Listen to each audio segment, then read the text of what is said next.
In dollar spreads, are you on drugs?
Morning, Doug. How are we?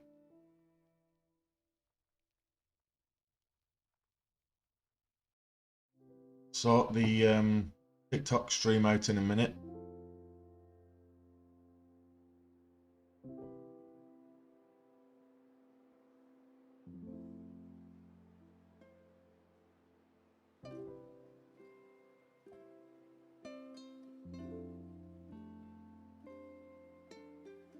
Yeah, absolutely. I got this. I got in for the break of 18 here and rode that up all the way over to 21. So I got a $3 move. Right. Okay. I'm just holding 1,000 shares at the moment for the move up, and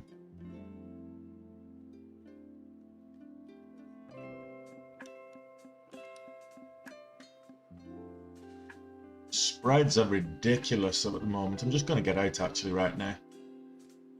I'll wait for the spreads to I'll wait for the spreads to sort themselves out, and hopefully I can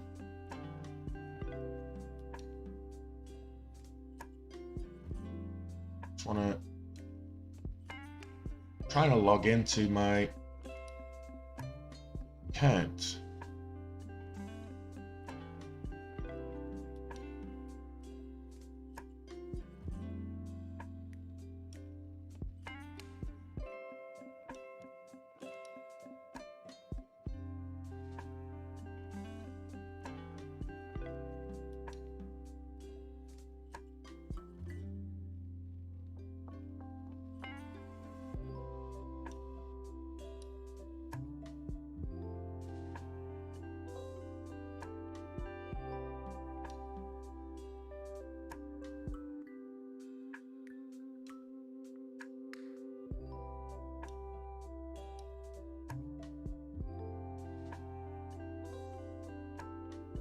I can't. I've been locked out of my Facebook for some reason.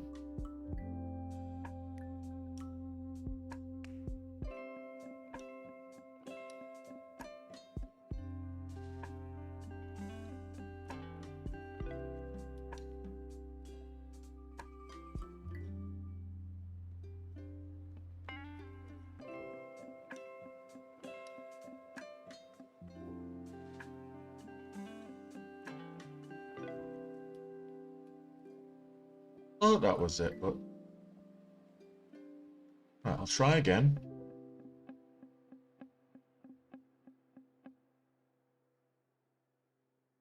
Whilst I'm getting on there.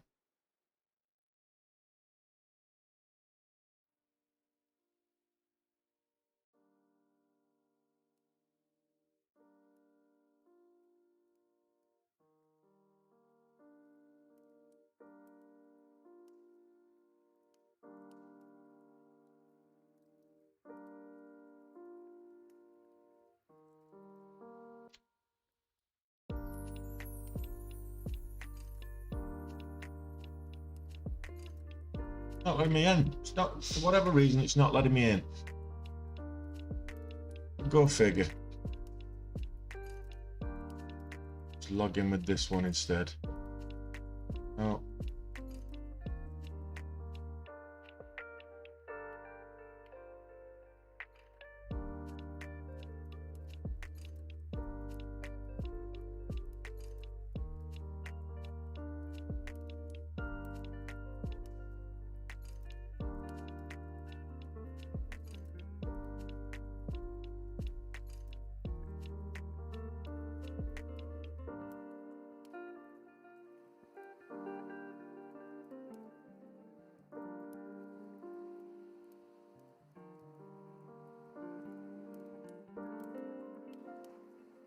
Afternoon, Matt. Afternoon. Just having a couple of issues trying to log into TikTok on the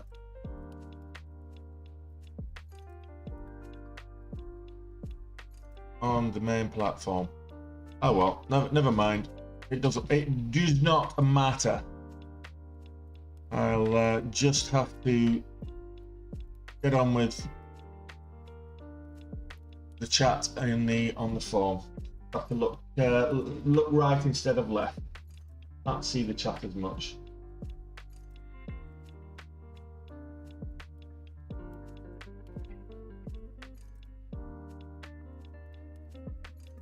Hey, Alistair. Les. How many green days have I had now? So yesterday was number 12.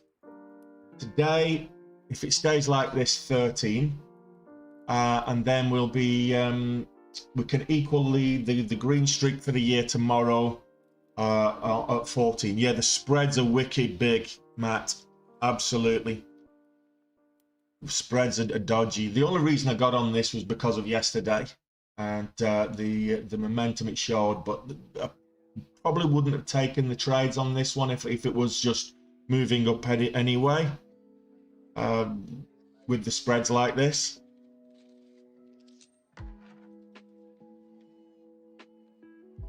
On green on the day now.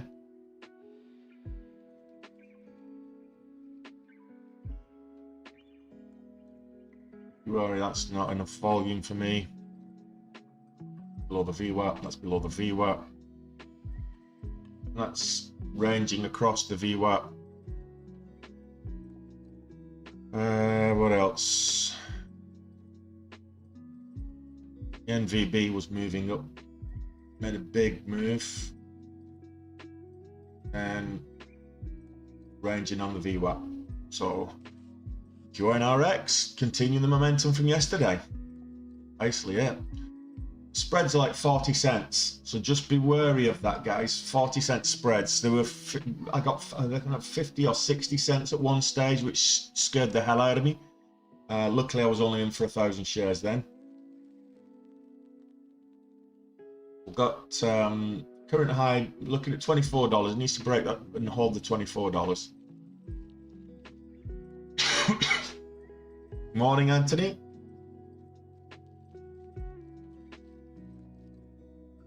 Well, if I stop trading right now, I'll be over 100k for the month after 4 days. It was 91.5k after 3 days yesterday.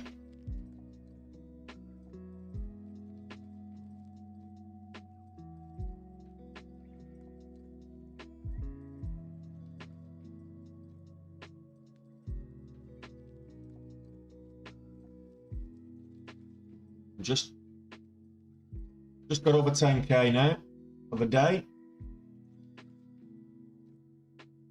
This has a high yesterday of 28.11. I was conscious that we're right at the edge of that $25 very psychological level, $25. I want to see it above $25.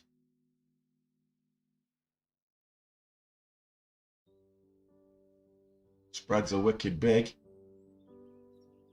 There we go, 25.30, 25.60. This is mental.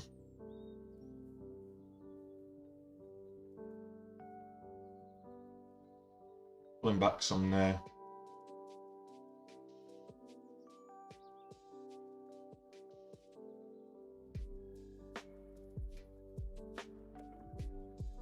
This was absolutely mental yesterday as well.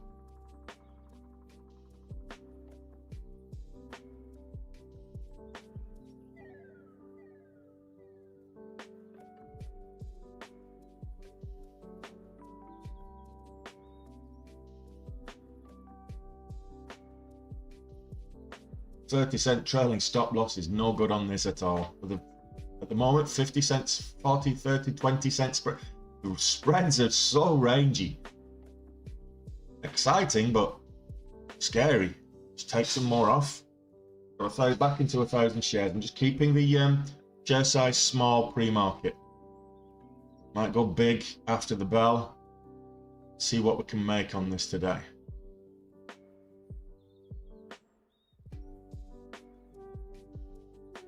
I'm just going to get out there.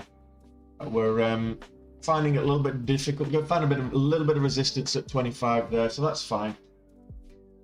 I can check NMVC. I've got that on the watch list here. So NMVC is underneath the VWAP at the moment. It's 363. It made a good move up. It's big up on the day. We're talking 48, nearly 50%. It actually did move over. Started what, about 240s? It closed yesterday at 246, and we've got a high of day so far of 437. So almost 100% move earlier this morning. Big moves. It's not. There's no specific catalyst, guys. This is purely for sector volatility, really. Qnrx, and we're going to break that 25, a bit of a flat top here at 25.50. 25.50 is the level.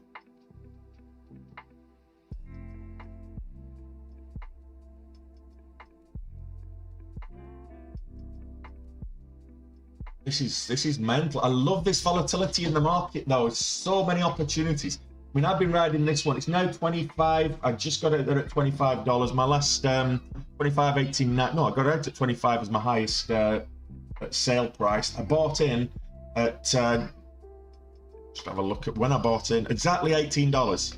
I got filled at $18, riding it all the way up. Now we're getting a pullback.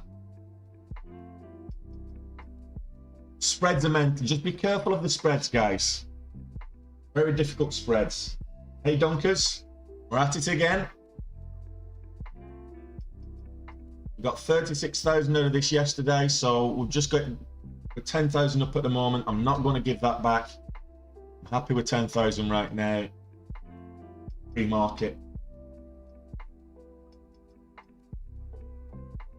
Spreads will narrow as we get closer to the bell. Just so you know, it's because of the lack of liquidity in the market. The spreads will narrow as we get closer to the bell.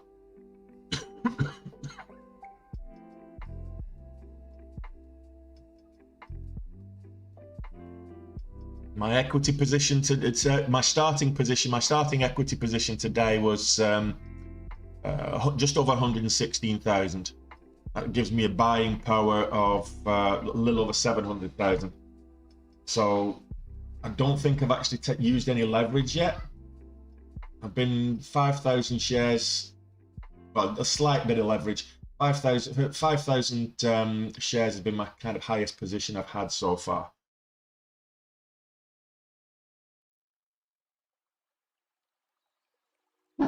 No, shut up, you great womble.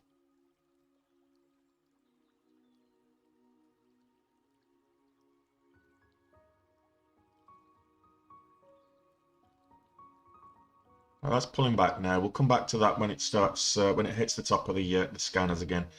HSCS. Wow. So Heart Test Laboratories, we traded this yesterday as well. So how much did we get on HSC? We got 9,000 on this one yesterday. And it's a big move up. Not as much as Qnrx, but let's see this stay above $3. Big pop there. It's pulling back though, so I'll look at that again later.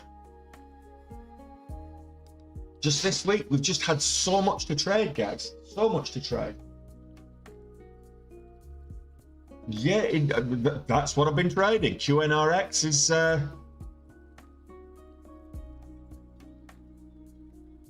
it's just about a million shares in the float on this 986,000. A million share float, so that's why it moves so heavy, so volatile. There's a few small floats in this sector that are moving with great volatility, good relative volume as well.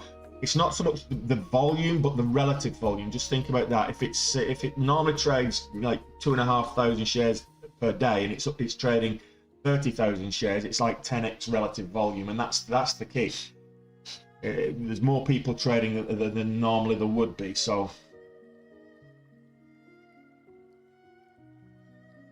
the top mover so far is In Vivo Therapeutics, which is this one, up at trading around the $9 range. Again, this is a very small float. It's at 1.4 million. No real catalyst to speak of. I think it's just sector volatility again. That's the top mover at the moment, NVIV. Top gainer, should I say, rather than top mover. We had Qnrx is now 13.5% up on the day. We did up a little bit higher, went up to about 20% up, but it was down for 38%, I think, at one stage. But down to $13 from close yesterday. Where did it close yesterday? That's a good question. Closed yesterday at 19.80, down to $13 pre-market. It's gone from 13 up to over 25. High of day yesterday was 28.11. We'll watch that. We're watching that level. Oh, let's have a look at the chart. Depends. I think there's better options to trade. There's better stocks to trade out there. This is a lower price one, so depending on who you're with, whether you get leverage or not.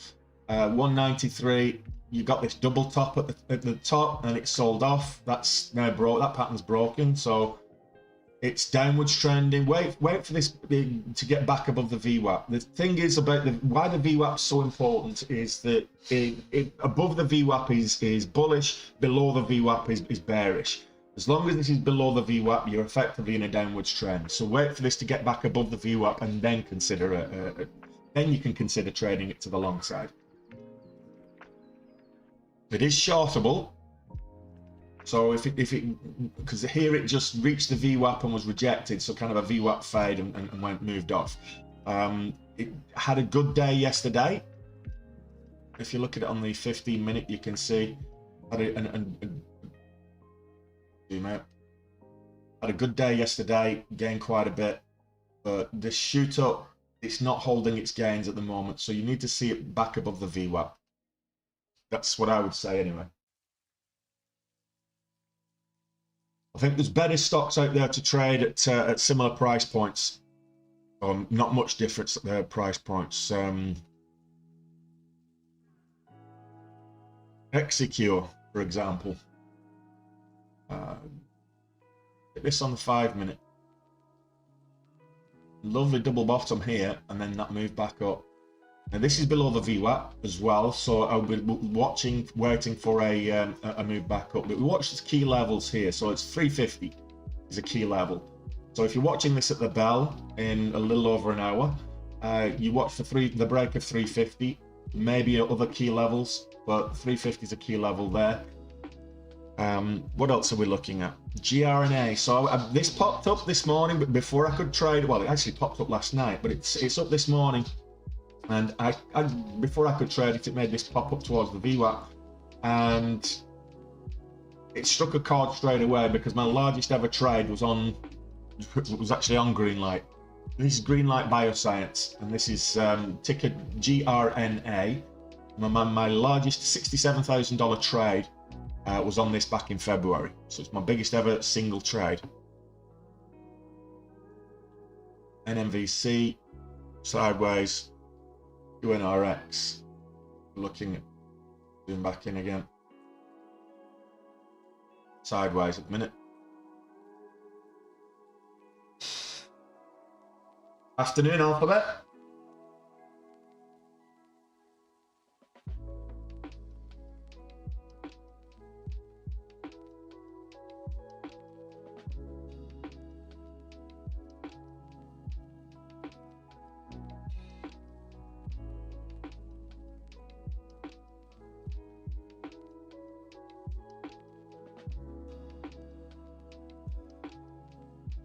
Why it's not letting me in, I don't know.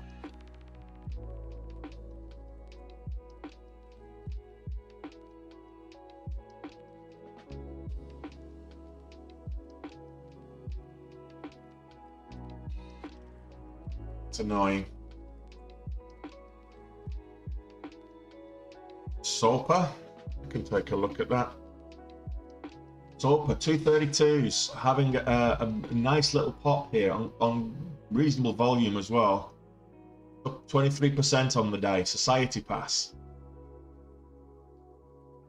Like these lower price stocks, I tend not to trade stocks at this level, but if you like these lower price stocks, it's just past a key level. 235 was a key level. Next level is 250, 255. We're just about to get there. So Society Pass having a nice little moment, guys. Good spot there, Alex. Morning, Harrison. Morning, Anthony.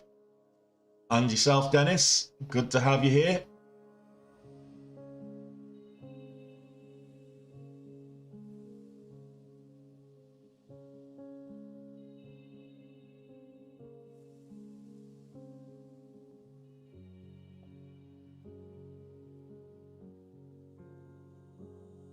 That's just weird.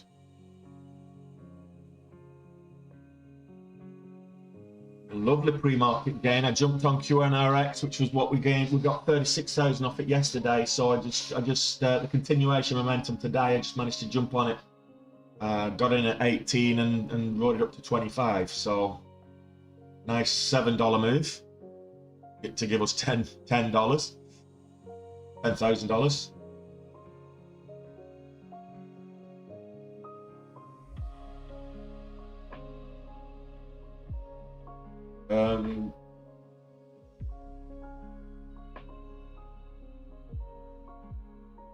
So Sense, you're talking about Sense. So let's go back to Sense. So it changes basically. So are you talking about Sense? You were talking about Sense earlier, user. You're talking about a move over above 671 is bullish over the 20 EMA. But Sense Qnrx. Oh right, okay. I don't know which one are you talking about. Okay, so why I thought go back to SOPA. Okay, so this is Society Pass. Why 255 was a key level. Look at the daily. Okay, so 255 on the Sumo. You can see 255. Looking at here, next resistance levels 255, 260. That $half area, 255 to 260. This is on the 260 is the where it started open on this when it gapped up as well. You're looking at on the daily. You've got a lot of touch points at 260, so 255 to 260. So that level area, so this one's 260, this is 260, that's 260 where it opened, these are 260, so 255 to 260. You look at the daily, but for key levels, and I say then you get moves up $3 key level. You round it to the nearest 5-10 cents or whatever, and that's why. Just look at historical data, historical levels. Grna over 670, right? Okay. No, the 20 EMA, the 200 EMA is at 680. 20 EMA is at 655. I'm saying that the VWAP, for it to get back above the VWAP, it's bullish if it gets back above the VWAP. The VWAP is currently on the 1 minute, the VWAP is currently 745. It's 741 on the 5 minute. So it's around that 740, 745 area for the VWAP.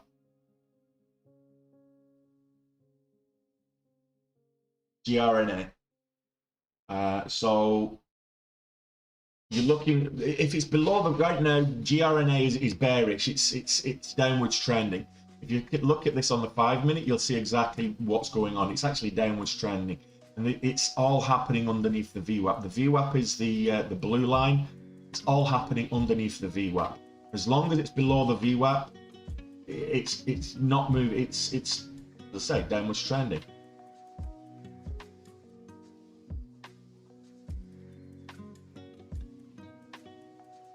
Oh, we did get another. We've got head and shoulders on Qnrx. So look at this on the 1 minute. There's your shoulder 1, head, shoulder 2. So that's bearish. Probably come back down to $20, I would expect. Not shortable either, so.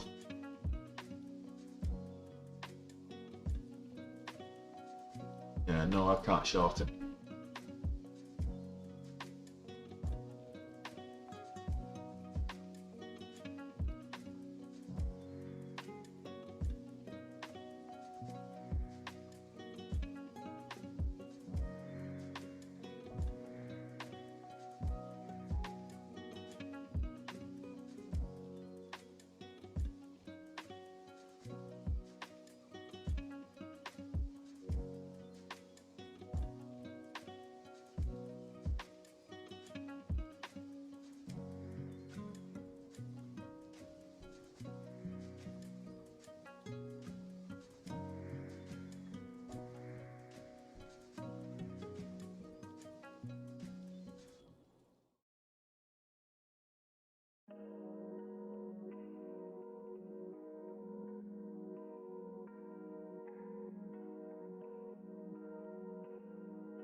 Do I like stock above the 20 EMA on a 5 minute time frame? I don't tend to use the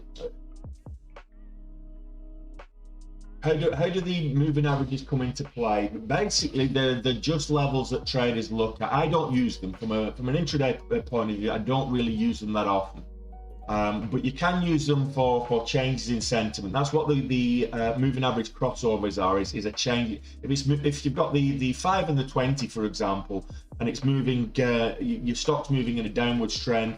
When they cross over, you're getting a turn to the upside. So then you might look for an entry to the long side there. So you're looking for moving average crossovers.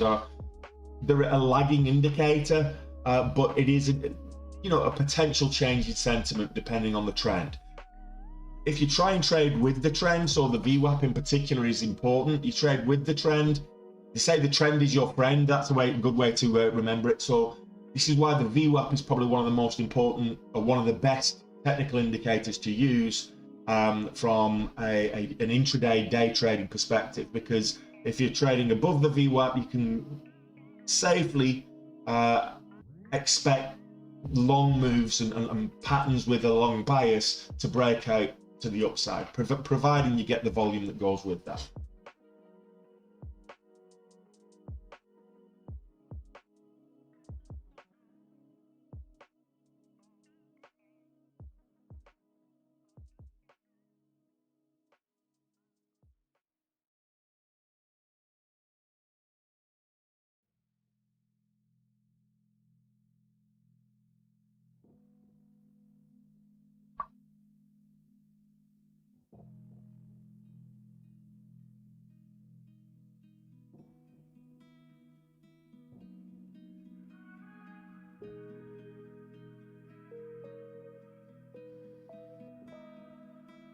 There we go. Managed to get in.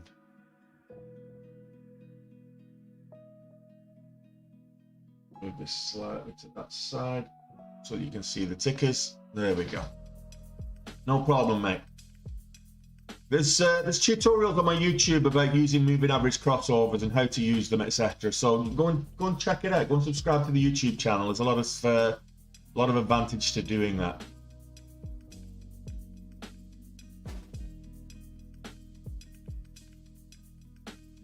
NVIV above 950.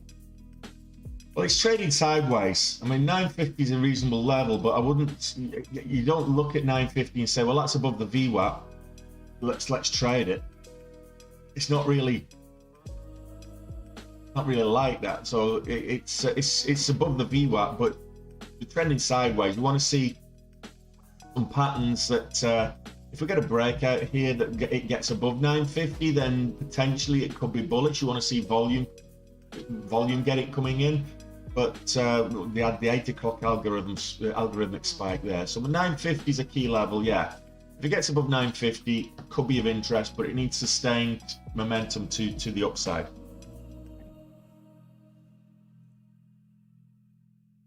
Whole, half, and quarter dollars, absolutely. So whole, half, and quarter dollar numbers are very psychological, particularly at this level. As you move up the ranks, it becomes kind of half and whole dollars. Then it becomes whole, $5 and $10, that kind of thing. The larger the price on the stock, the less relevant the penny moves are. The lower the price of the stock, and of course, the more relevant the penny moves are.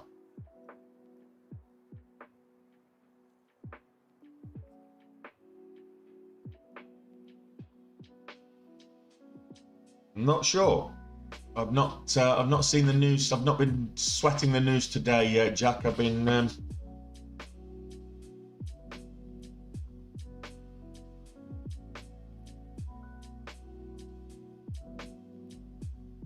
it's not the news hasn't come out yet.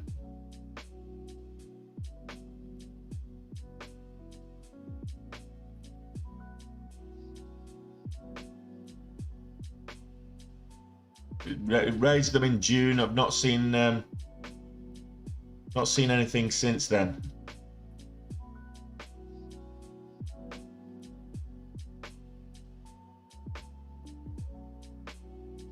Oh, hang on a minute. Here we go.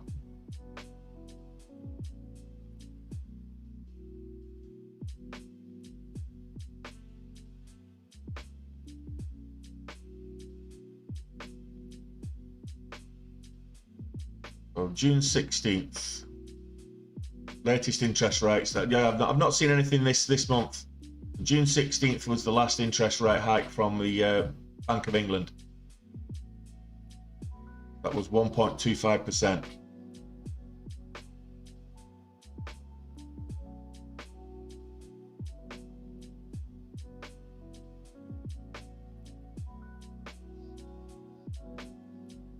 Right, now I can concentrate. The thing is, when I know there's something not right, there's something. I was trying to get my TikTok up on the other page, and I know there's something not right. I can't concentrate on what I'm doing here, so.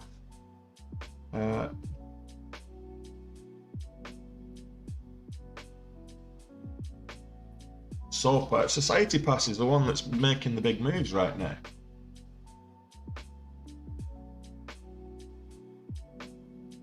It's on its downwards trend now. It popped up slightly down on the day. Slightly down now, coming back down. So Society Pass is at 20% up on the day versus its high. All right. Time for me to get a cup of tea. I'll be back in 3 minutes. I'll be back sooner than that, so you can put the kettle on.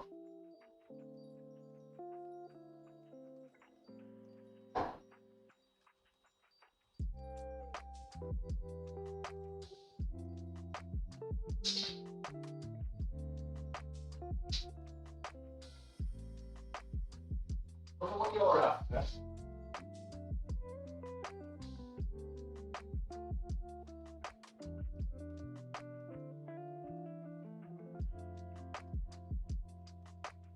You can't have any of these, they've got chocolate in them.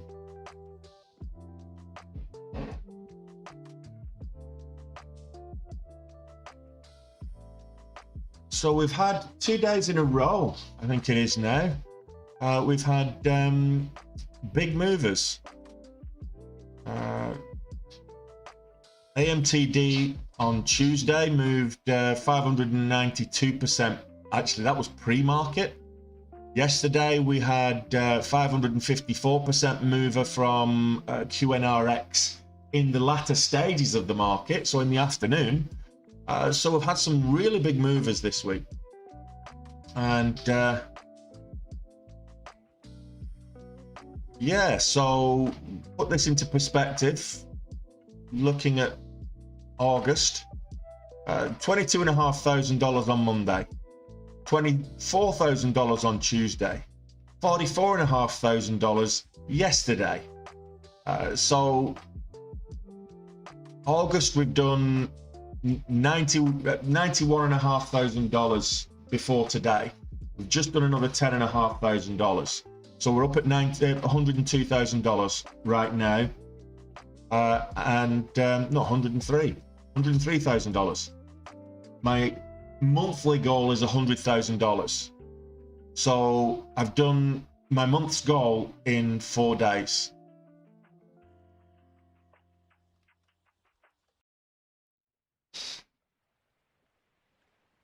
Hey, Fuzzy, I'll be getting to Monaco before it. Look, I get 100K in 4 days. If I had another big day, I think I'll have to have a look what my biggest week was. I think it was the week. I think it might have been the Aeroclean week. I think I did about 120K that week, didn't I? I think it might have been the first week of June, or I'll go back and check that. Let me trader view reports. Let's just filter that out. And overview June. So no, second week of June, because June started on a Wednesday. So I did 868. So I did 8,000 on the Monday, 60,000 on the Tuesday, 27,000 on the Wednesday. So what's that? 68 plus 20, that's 88, 95. And I did 10,000, so 105,000 on that week. So we're pretty much on par with that week. That was a good week. I have to double check last October when I traded DWAC, because I got 102,000 in a single day last October, but I know that was I lost money big the following day on the same stocks, so I'm not sure that was a big week or not. That was a roller coaster month, was October. That's for sure. Right, back to the chat.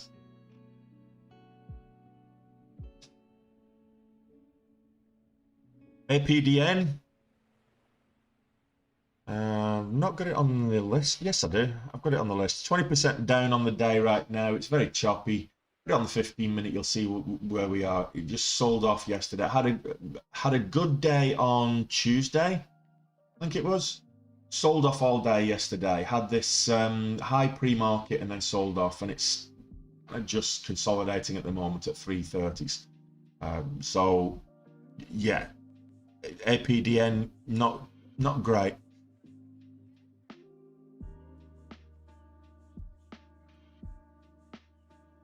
Yeah, I'm having a good moment. This week is a good week. It's consistent. The thing is, what I'm really proud about this week is not so much the numbers, but the consistency, and being relatively patient. Yesterday we traded something. I can't even remember what we traded first thing, and we lost. Ended up losing. Went 3,500 up pre-market, and ended up losing after the bell. And I'm 10,000 up pre-market now, so I'm adamant. And I'm not going to give that back after the bell. Pardon me. So it was APDN, what I'm looking at right now. So we were we got this move up here, and we got 3,500 on this move up here, and then it sold after the bell, and we got in here. We had this opening range candle that, and we went for the breakout and went against us, so we ended up losing. We were 3,500 up. We ended up 1,800 down. But all's well that ends well. Let's look at the overall market. Very bullish sentiment across the markets yesterday. You can see here, climbing all the way up to, the SPY was all the way up to 415s, above 415s, 415.50 something, 415.68 it was a high. Little pullback, consolidating, but we've, you know, held all those gains. So, and we're up today, so I'm expecting more bullish sentiment today. What are we looking at in terms of earnings? Alibaba, Eli Lilly were all this morning. Datadog, Papa John's, Nikola. I've not seen the Nikola release. I saw Eli Lilly and Alibaba. Alibaba smashing it. Got Lyft, Amgen, Beyond Meat, Expedia, DoorDash, Dropbox, all this evening after hours. No big names that are going to really move the needle. So I'm expecting a continued bullish market environment, hopefully. Long may it continue.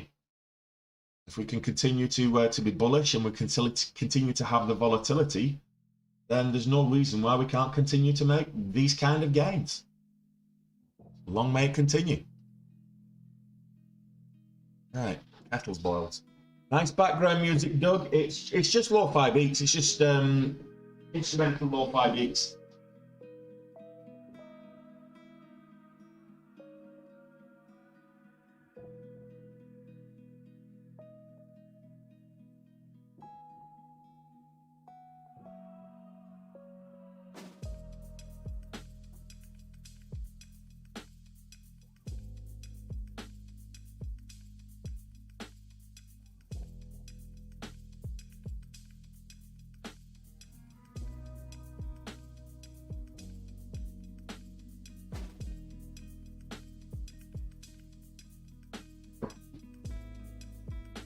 I don't think I've ever done my monthly goal in the first 4 days though of a month.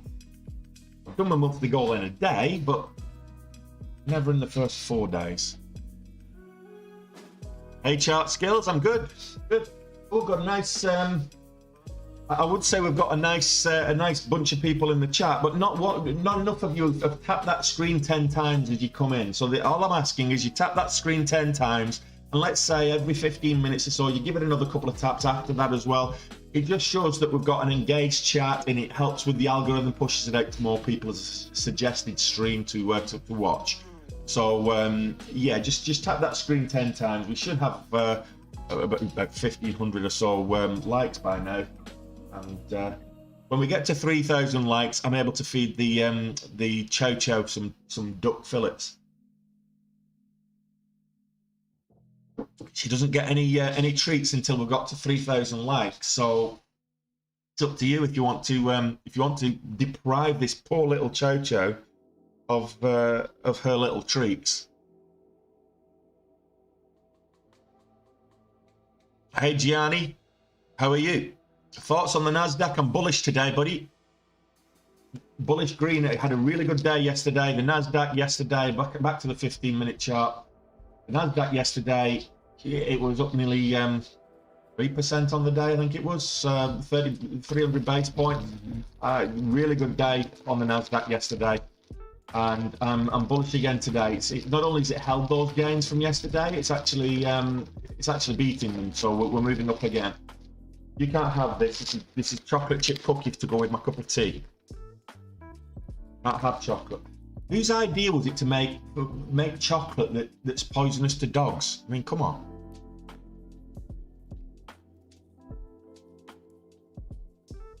It's like torture. Look, they're doing the best. They're going to get me to 3,000 likes. I can have my treat and you can have yours, okay? I'll get yours ready. It's going to be 3,000 likes in a very short space of time. She's a cat lover. What about me being a cat lover, Alistair? She's a cat lover. You should have seen her this morning. I took her for a walk this morning, the first walk of the day, and she saw a cat. My goodness, she's short and fluffy, but she's got some power on her. Right, there you go. You can have this. Want this? Want this? Want this? This? Want this? Hi, Mitch. Let's entertain the crowds. Do you want this? Do you want this? Right, you miss. Right, you miss.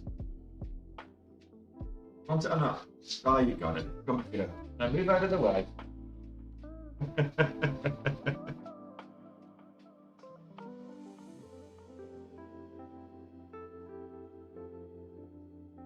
Yeah, treat time. She's gobbling that up now. She's happy.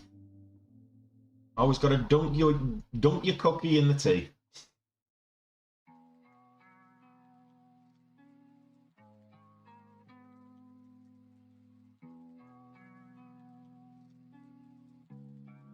So that's popped up.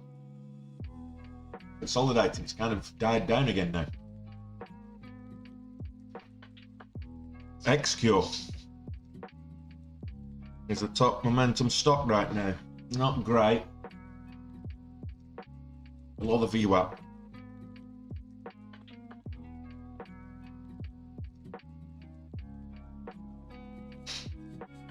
Right now I'm only taking trades above the VWAP now. I'm going to trade with the trend for the rest of the day.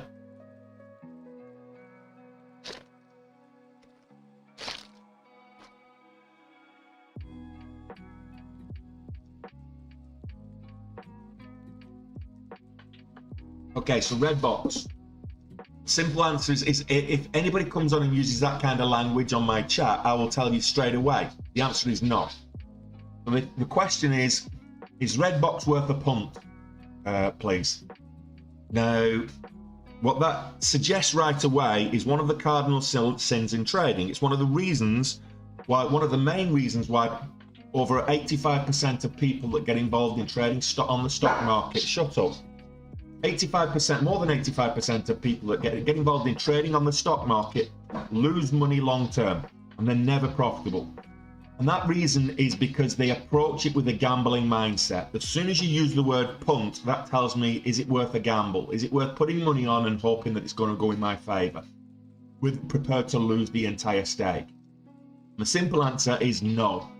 No stock is worth gambling on. Even HKD last week, I could have gambled on that and made an absolute killing. It's just not worth it, because if it goes against you, you can lose your entire stake, or a large portion of your stake. So you can lose your entire account. If you're trading on leverage in particular, you can lose your entire stake. So my answer there to you is Redbox. We'll have a look at it. Is it worth a punt? A punt? No, it's not worth a punt. But is it worth considering for a potential bounce here? So Redbox is down at 417. It was up at over $5 earlier in the week.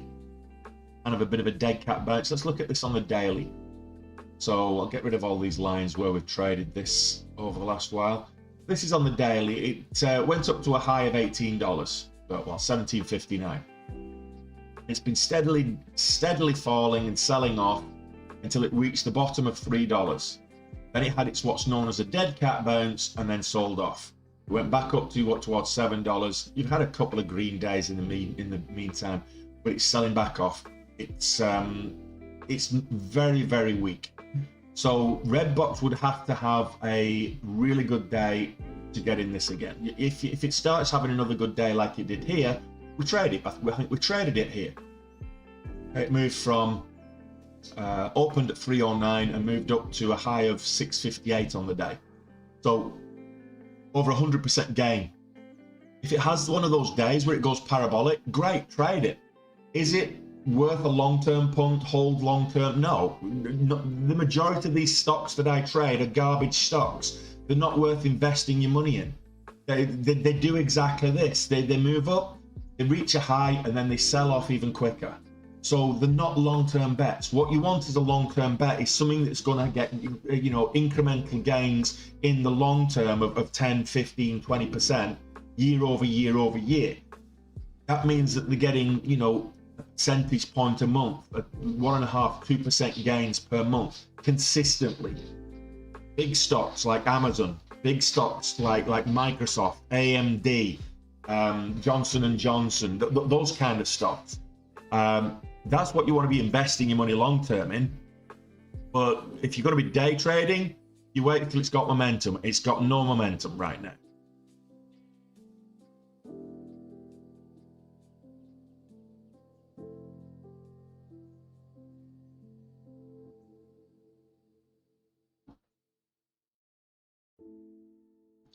This has got no momentum right now. Even though it's moving up slightly on the day, its red box is 2.5% up. As people who've taken the day trade with Tony course, that's nowhere near enough volatility. The momentum's not with it.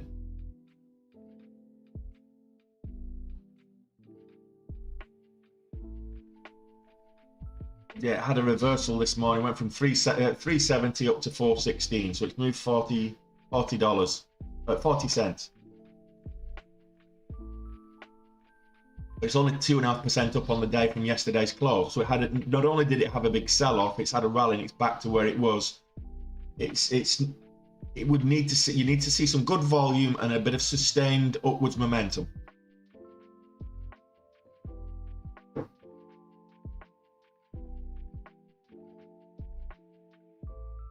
Lucid had earnings this morning, I think. This morning? No, it's Nikola that I'm looking for that had earnings. Lucid was last night, wasn't it? Or was it? Sold off heavily. Look at this on the 15-minute. After hours yesterday, massive sell-off. 2050s all the way down to under 1750s. So 1760s. Massive sell-off. And it's just consolidating. It's still downwards trending. So Lucid, not a day trade for me right now. It's not something that I would be trading long term either.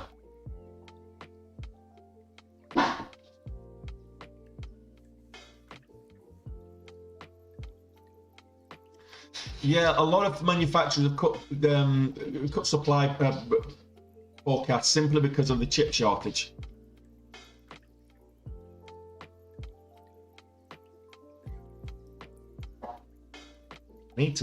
I've lost weight. I need to get a link taken out of my watch wrap. Don't laugh at me because I say I've lost weight. I have lost weight.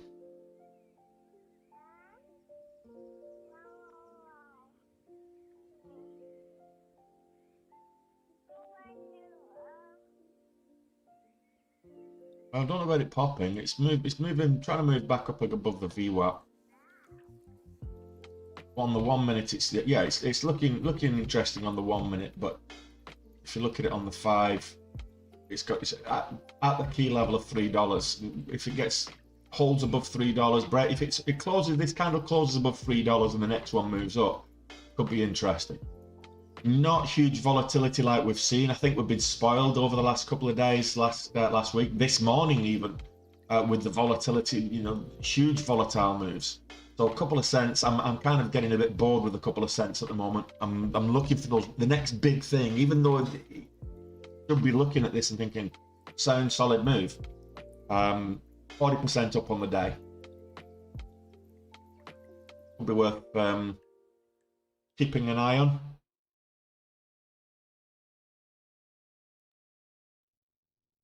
It's held above the VWAP, so good to see. Qnrx.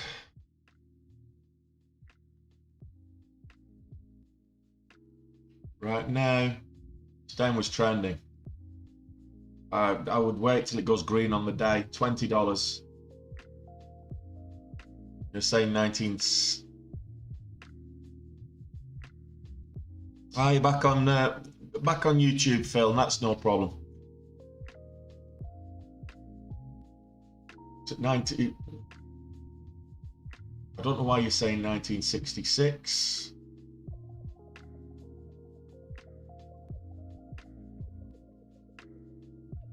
$19.81 is the green line. I would say $20 is the minimum before I consider this, because we've got the $20 level here, the consolidation level that we had here. So $20 is an important level. We've then got $21, which was a confirmed support, and as such, also a confirmed resistance level. Right now we've got, yeah, $20. I'd say $20 before I'm interested in Qnrx again.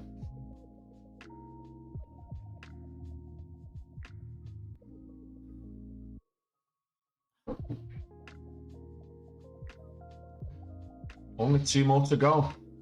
2 more what?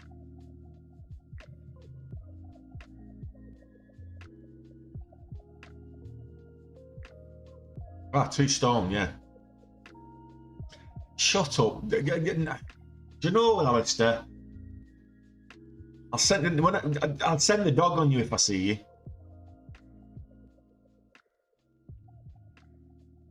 Just a little pocket. Twice my daily goal. Pocket change.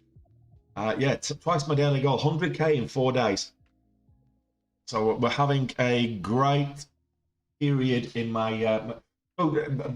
Whilst we've got a lot of people on the chat, I did say yesterday when we were in the power hour session, I said, look, if I hit my daily goal this week, I'll consider doing a small account challenge again, and I'll start from next week. And my question to you is, because I'm currently at my daily goal, a monthly goal, sorry, not daily goal. If we hit the monthly goal, which is $100,000 a month, so we're now over $100,000 in August, which after 4 days, which is a phenomenal achievement. So $100,000, assuming we don't lose anything after the bell, or we don't lose any more on any further entries we take this week,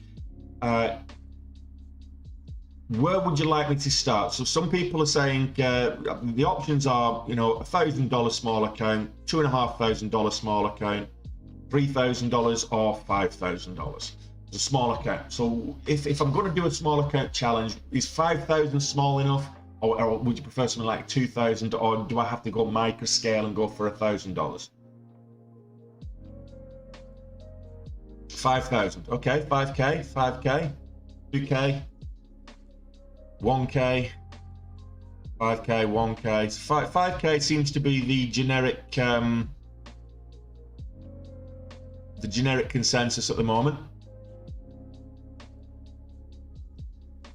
See, Fuzzy Duck, the whole point is, if you do a small account challenge, you've got to be more conscious of your risk management, and it's nice to do one every now and again just to reset and reprogram your brain. When you've got a big account, you take more risks because you know you can actually average down, or you can take bigger swings. You can afford to lose a bit more. When you do a small account challenge, it reinforces the discipline you need to operate your strategy. Maybe meet in the middle, say 2.5, 3k. Actually, that's not a bad idea.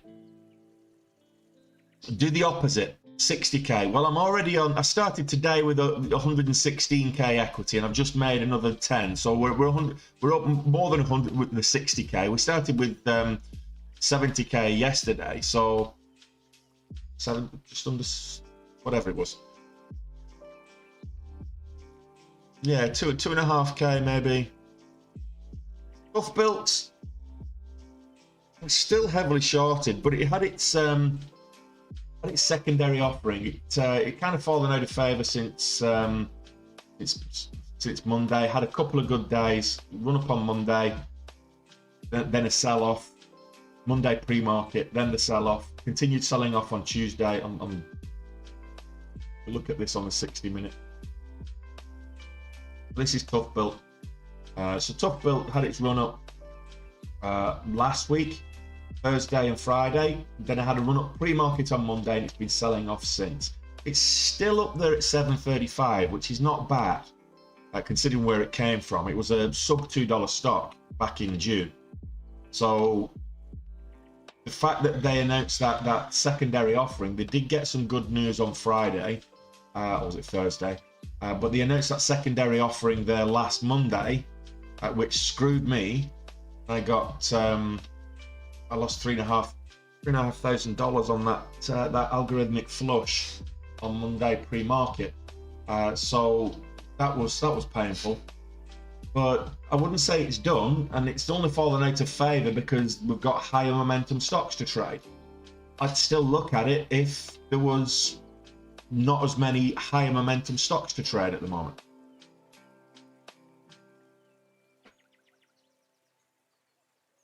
So we've got China SXT Pharmaceutical, just moved up quite substantially this last 5 minutes. So this is now up 26% on the day. Coinbase having a bit of a rally. Check out Coinbase, up at 85s.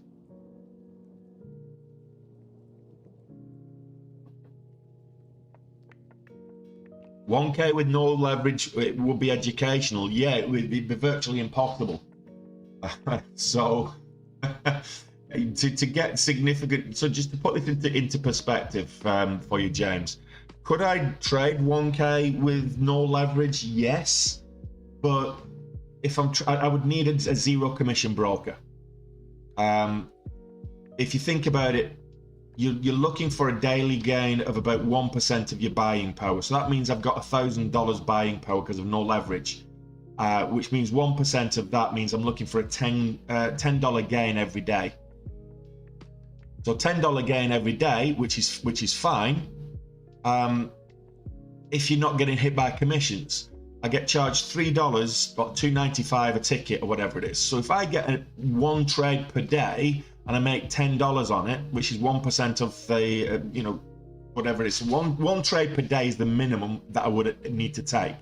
That's 2 tickets at $3 a piece. So that's $6. So I would need to be looking at least 1.6% of my buying power on a daily basis, just to cover the cost of the commissions and charges. So I need to be making at least $20. Which is 2%. All right, BlackRock have invested into Coinbase. Why are stocks higher pre-market? They're not, Ladybuck. Some stocks move pre-market higher, some stocks sell off.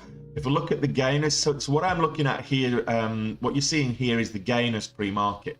I can quite easily switch this to losers, and you've got all these stocks that are down pre-market and down considerably. Stocks that we traded successfully yesterday made big moves. AMTD made big moves this week. PSTX, KSPN, HSCS, APDN. So these made huge moves earlier this week. EMVB, ECVT, MTC, all of these made huge moves earlier this week, and then they've just lost a lot of the gains that they made. So stocks aren't all up pre-market. There's just as many down pre-market as well. It's just a case of, okay, where's the momentum? Where are people trading? If you're looking to, you look at the losers looking for a reversal. I've got the big movers that are still on, big movers from earlier this week that are still on my watch list that are down as much as 30%. Why are they on my watch list? Because the 30%, they've moved up 500% across the course of the week. But in yesterday, for example, Qnrx moved up. Let's have a look at this. Qnrx moved up yesterday over 550% from the previous day's close. It's now break even pretty much. It's down almost a 1%, but it was down 30%.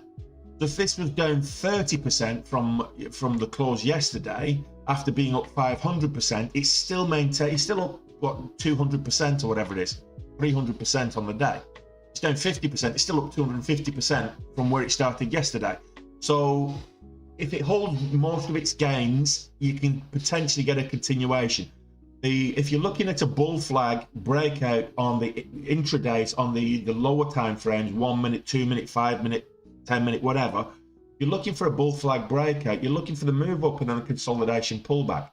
There's no different if you get the same kind of move on the daily time frame as well, or on a higher time frame. If you look at it on the hourly time frame, you get a move up, consistent move up, and then consolidation pullback before a continued move up again. And that's so you often find that stocks that have pulled back and are gapping down, that were former runners, can go on a run again. So you do keep an eye on the losers, but more often than not, you keep an eye on the former runners rather than the big losers. Yes, Miyako's had her treat. Matt, you were late to the party. Coinbase still running. It is as well. Up at 86.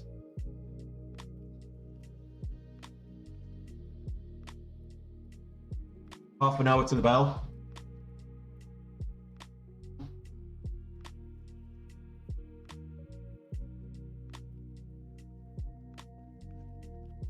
I've already covered Redbox, but yeah, Coinbase is interesting. We'll go back to Redbox. And the thing is with Redbox, let's look at it on the 15-minute. You look at it on the higher time frame. So we've got a bit of a breakout there at 420. We've got resistance there pre-market, post-market at 420. We had support at 425, the $0.25 level. We brought past that. So yes, this is a breakout. We had resistance during the session yesterday of 430. So yes, we've got a bit of a breakout. The question is, will it get up to the 440 level? So the 10-cent levels are key levels with Redbox at the moment.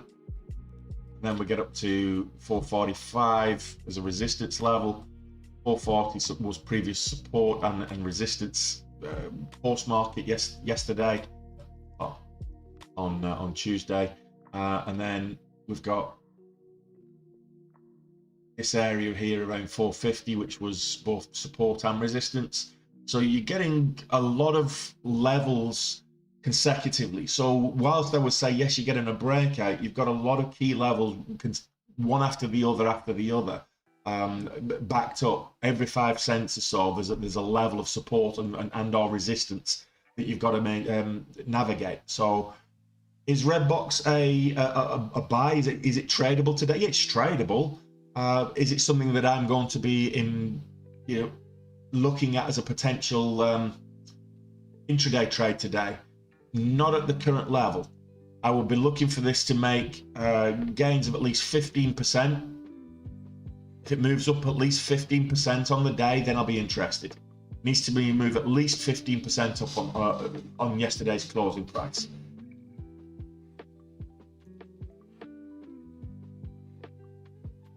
Let's go back to Coinbase.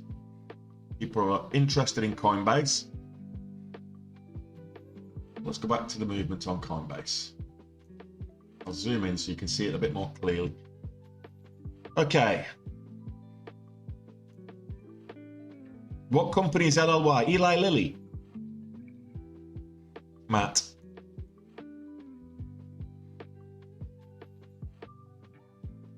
What do I get with the yearly subscription? You're talking about the day trade with Tony, or what are you? I'm not sure what you're talking about. What we're trading today? Well, we've traded same one we traded yesterday, Qnrx, which was I don't know how to pronounce this, so I'm using the ticker. I think it's Quoin Pharmaceutical, QUOIN. I don't know how I'm supposed to pronounce that. Coin Pharmaceutical, Quon Pharmaceutical. I'm not sure. So Qnrx is what we've traded this morning. We got a lovely seven whole dollar move that we managed to get out of it.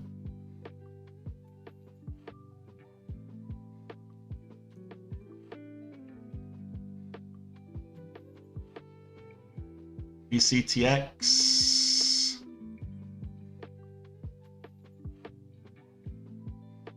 not seeing it on the scanners yet. I'll have a look while you brought it up though. Yeah, it spiked, but low volume. Look at the volume with this. It spiked up to over $7, 730s, but it's low volume. It's currently 6% up on the day. We've got bigger fish to fry than BCTX, Breyer Cell Therapeutics. If it gathers a bit of momentum, a bit of volume, then we'll come back and look at it again. But at this moment in time, we've got bigger fish to fry. Even red box is hitting the scanners now. Qnrx. Making moves up. Trying to approach the VWAP. It's above $20 now, so green on the day. And that's what I was saying is moved 10% in the last 15 minutes. So that's what I was saying. It might be of interest. Now, what are the spreads now? Ah, right. Okay. So the spreads are a lot better now. I'll wait for the break of the VWAP, and then we'll look at potentially taking a position with that. If the momentum continues and we get a breakout. So we're looking for the break of actually key level 2175.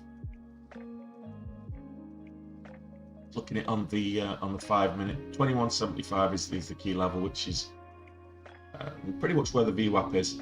Or will be, but it's the high of these the resistance here, this level here, slight resistance. So 2175 is the level that I'm watching. Currently the VWAP is 2181, so if I was up at 2170s, I'd probably wait for the break of the VWAP.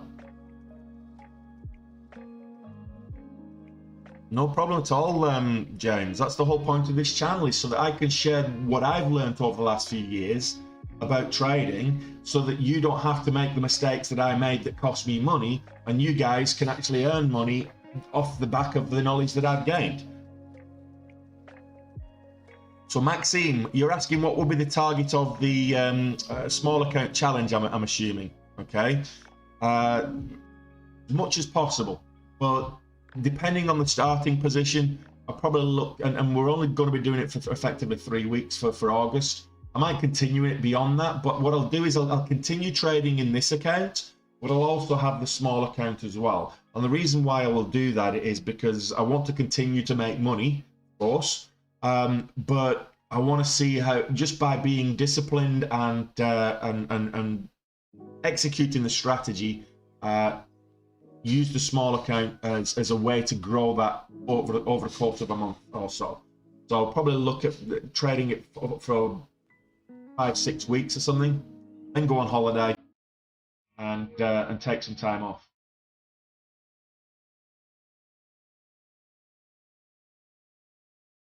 No, Matty. If it breaks that key area, you look for volume confirmation is one thing. So once you've broken the level, you don't wait for the candle to close, because what will happen is, if it's got particular momentum, if you're gonna, for example, if we get a flat top, an ascending wedge into a flat top, what tends to happen is you get this what's known as coiling.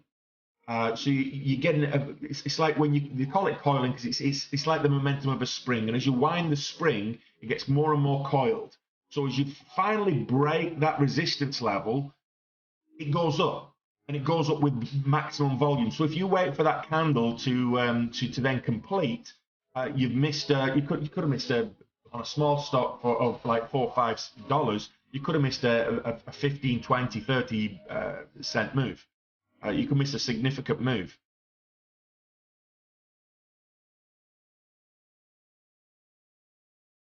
So when you get that break, you want to get in just after the break, but you look for volume confirmation. If it breaks, but it doesn't break with volume, if there's not an increase in volume on the break, then you might get faked out, and that's usually the indication. If you get a break of a key resistance level, but it's on low volume, that's usually an indicator for a potential fake out. You want it to be on increased volume.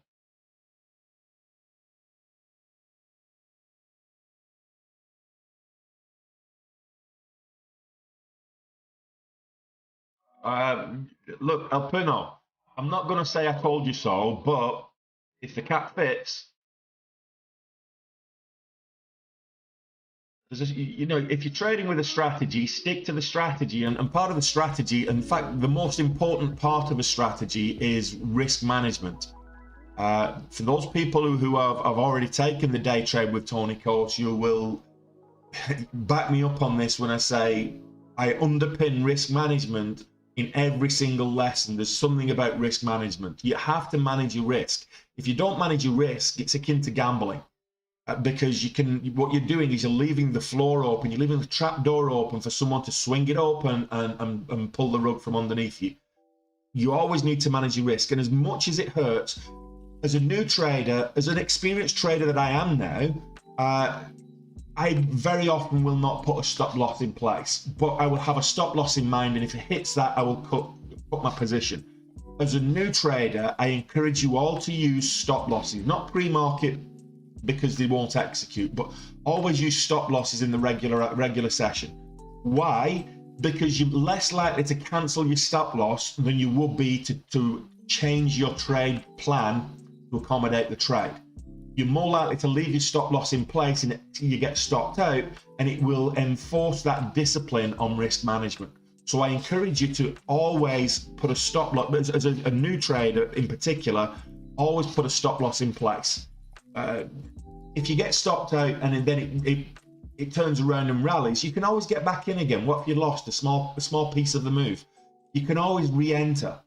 But if you don't put a stop loss in place and it flushes, you could lose your entire position. You can lose your entire holding, especially if you're trading on margin.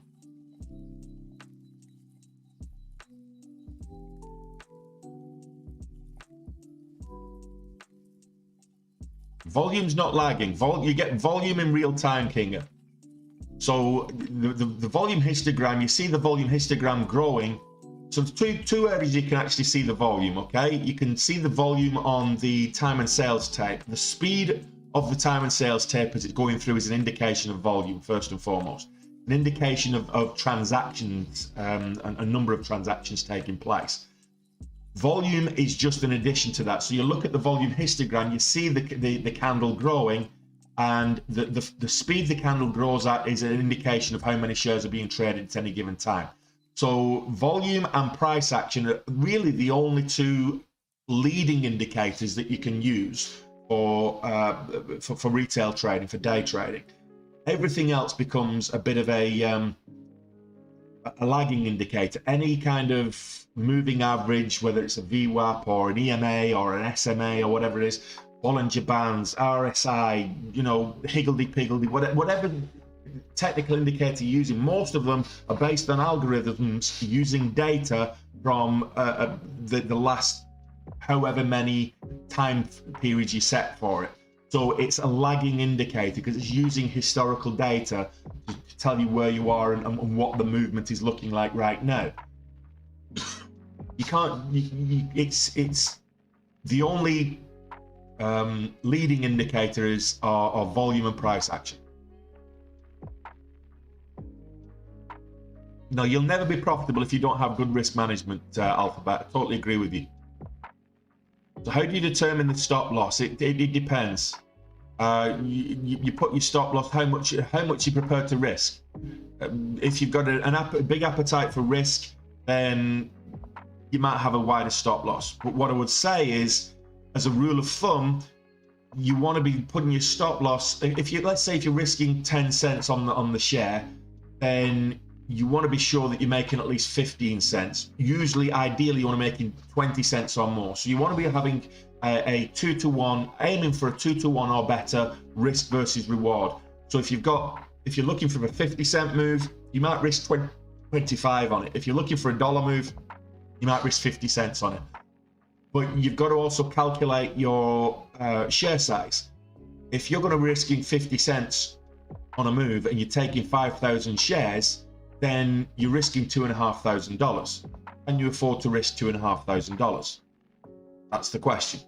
So the number of factors come into play when you start asking or contemplating where you should put your stop.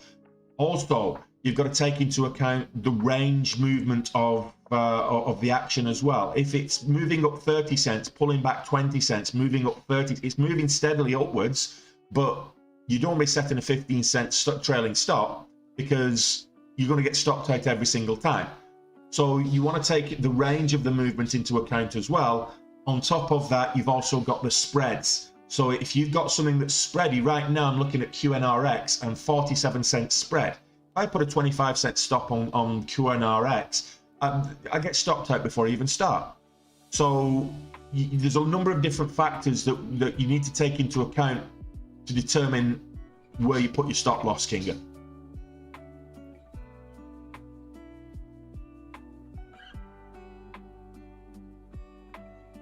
Yes, I was trading Qnrx on its move up. I'll show you where I got in and what I did. So this is for boom creation here. 7:35. Well, 7:35. Take of 11 seconds. 7:35. We got in here for the break of $18 on Qnrx, and we took some profits, and then we added back to our position. Took some more profits, added back. Took some profits, added back, and kept doing that, rode it all the way up. And we finished up over $25. So from $18 to $25, it was between 2,500, 5,000. I went in with $5,000 here. I took 1,000 off here and here. Then I added 2,500 there. Took 1,000 off, and then it was just trading between $2,500 and $5,000 effectively. I think I went up to about $6,000 shares. So I was trading, went in for 5,000 shares and then taking profits as we're moving up. And we got out up here at just over $25 per share. So that's how we made our gains. We're at $7 move. We probably should have had averaging 2,500 shares all the way up. We probably should have had about 14,000, 15,000. If I'd been a bit more aggressive, I probably could have made 30,000 on that move. Just bought in at 5 and added to the position and kept a minimum of 5,000 shares in that position. I probably could have made a good 35,000, 40,000 on that move. But I don't like being too aggressive pre-market. The spreads were wicked as well. So spreads were about 40, 50 cents. And you've got to factor that into your risk. Moves were quite rangy as well, so you've got to factor that in. But look, we're having fun.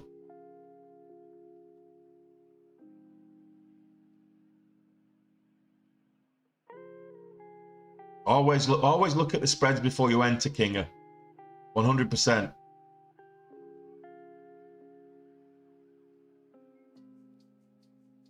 Well, no, the float is just under a million shares. But yeah, it's traded it's traded more than it's rotated its float more than twice over already. So Qnrx has traded 2.3 million shares today so far, and it's got a range in this session from 13.20 up to a high of 25.64. So over a $10 range across the session.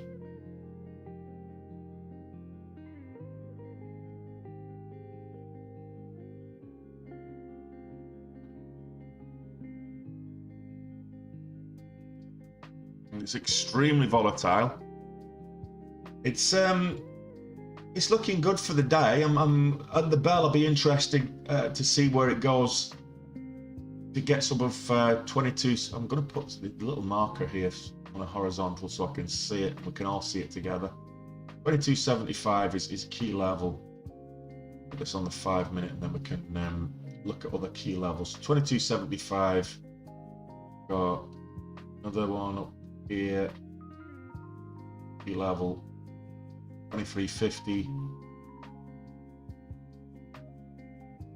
24.25 ish, $40. So what you're finding here is that just put key levels on there, watch for, and now we're getting another one that's the high of that, 21.25.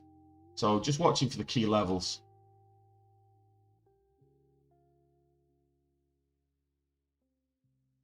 Ah, society. You know the society man, Society Pass guy, Kareem. Dennis has been watching Society Pass all morning, haven't you, Dennis? APDN. Little pop up. What's the news on APDN? It's the top of the momentum chart right now. Just got rejected at the green line.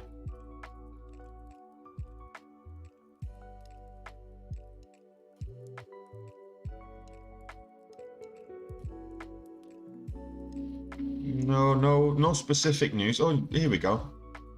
No, it's just sector volatility. Had a good day yesterday. Look at this on the 15-minute. And zoom out. Had a good day. Moved up yesterday and sold off. It was the day before that APDN had a good day. Sold off yesterday. A bad day. AMTD is down 18%. Sorry, Alpuna. Looking weak as well. But HKD, which is the sister stroke, it's the sister stroke parent company of AMTD Digital. This is the mad one that it's now, we've got a $110 spread on this at the moment, pre-market, but it's back down to $1,000 ish. 950 on the ask, 1050 on the 950 on the bid, 1050 on the ask, or 1060 on the ask. So that's looking at a week. I wouldn't trade this anyway. I wouldn't trade it on the way up, but this is the reason AMTD is moving and why it's moving down is because HKD owns a large percentage shareholding of HKD. So as it rallied, this rallied up to almost $2,600. Of course, AMTD rallied in sympathy, and then when this started to sell off, should have been watching this one at Alpuna. As this started to sell off, you're going to get the sell off in sympathy with AMTD. So that's why. Okay.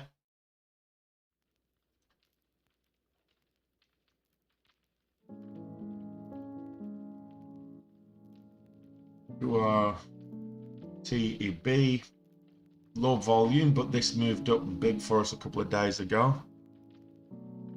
Qnrx has gone red on the day, so that's at $20 is another key level. Needs to get back above $20, but you can see the moves here are huge. So this was 21.25, 5 past. In 15 minutes, it's dropped almost $3, a little over $2. So in 15 minutes, you take 1,000 shares and you make 2,000 shares if you're able to short that on that move. The volatility on this one is huge. Well, look, Dan, make sure you subscribe to the channel, buddy. You enjoy the YouTube coverage. You get to see more, and you get to see clearer on the YouTube and Twitch channels for sure. I would agree. Now, green light, red light, green light. Has everybody seen that? Squid Game. Red light, green light.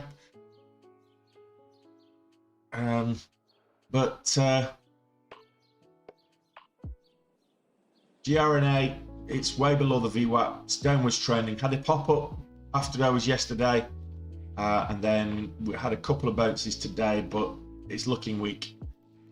It's on the watch list because it's the highest gapper, but it's looking weak at the moment. It needs to get back above the VWAP. The VWAP's up here at 707, 708. And we're down at, it has to move a whole dollar to the upside for me to be interested in this. Which character do I choose from Squid Game? I'd probably be the old fella. I'll be the old fella. Guy with the smarts. We've already covered that one, Scotty, but I'll tell you again, how to determine the stop losses. It depends on the stock, it depends on the movement of the stock, it depends on the range, it depends on share size, it depends on the price of the stock, it depends on support and resistance levels as well. That can be important.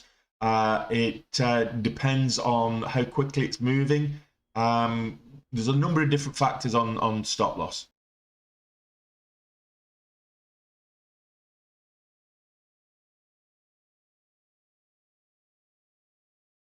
So Lilly had earnings this morning. Eli Lilly had earnings this morning, Matt. So you're asking why it's on the list for on my YouTube channel. So Eli Lilly was one of the big earnings announcers this morning.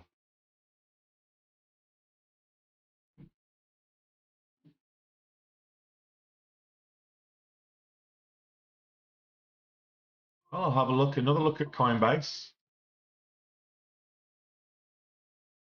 Yeah, Coinbase up over $100 now. This is going mental. 30% up on the day, over 30% up on the day. So huge momentum with Coinbase on the back of that news.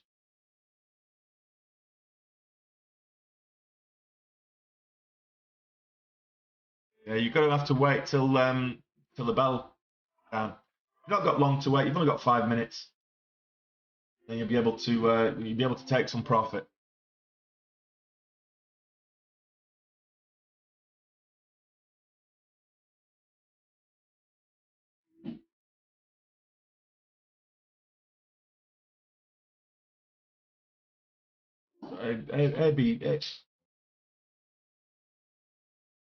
That's AMT, APDN. That's what I'm looking for. Right. Okay. We've got some movement here. Why are we not seeing the action? Bring the action.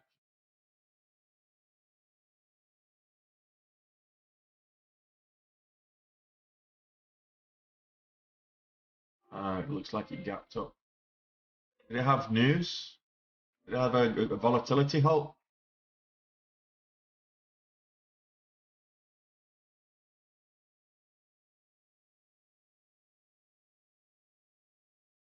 Looking for halts. Not seeing any halts here. When would that have been?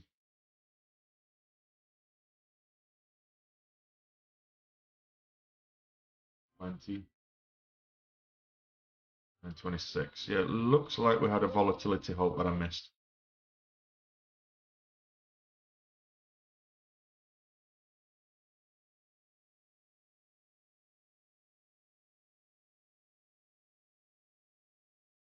No, it's not. For some reason, it wasn't showing the action. That was a bit of a data disconnect. So Applied DNA announces pricing of 12 million upsized offering.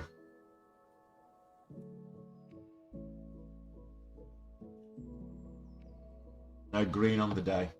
This could be interesting after the bell. I'm not getting in anything until after the bell now.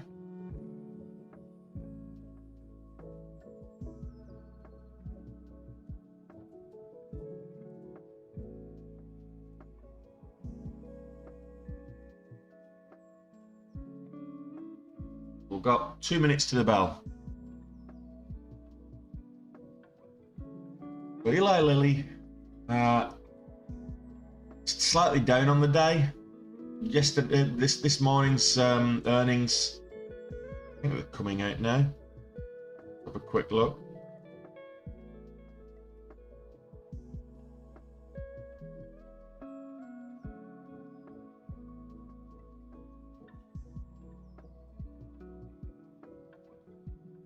Well, we're currently getting the tape dropping now. There's a conference call in progress with Eli Lilly. So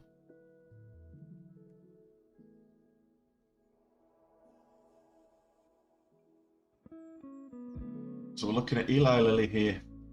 Let's tell you what I'll do. I'll just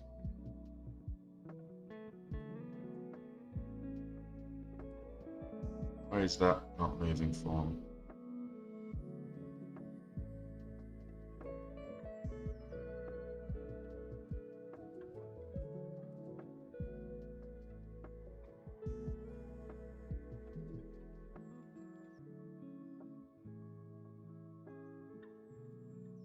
it's back up now. So now we're just getting the news. So this is Eli Lilly, and we're getting earnings per share miss, but quite a substantial miss as well. So 125 versus the 169 estimate. We're getting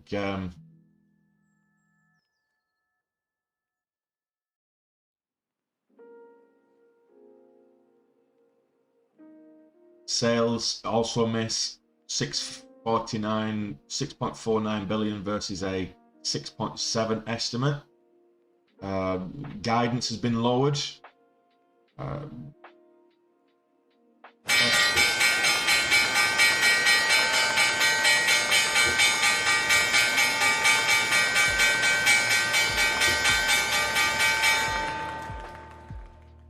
So there we have the bell, guys. The market is open. The roller coaster ride is open. So watching Qnrx, I'll change the scanners and we'll look for some volatility and momentum to come through. But Eli Lilly looks like it's made a bit of a miss. So right now, going back to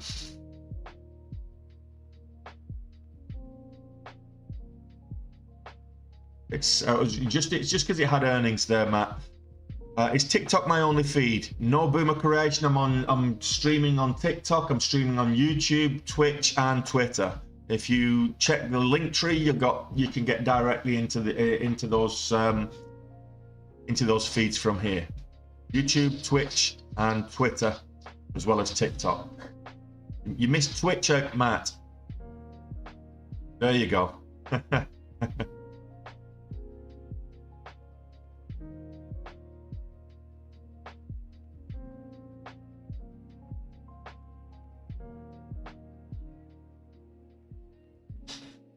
So APDN making moves up.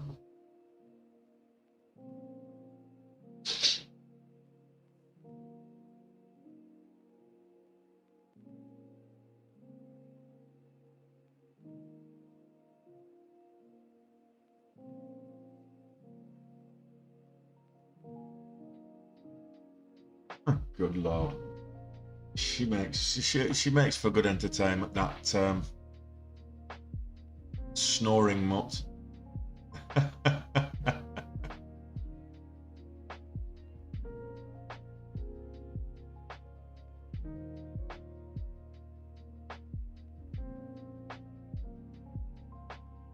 Okay, so we're just watching for some momentum, right? EMVB. No.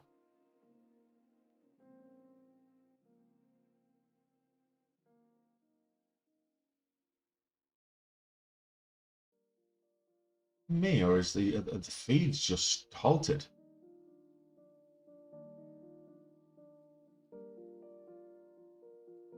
Getting, there you go. Getting very low, getting latent data feed here right now.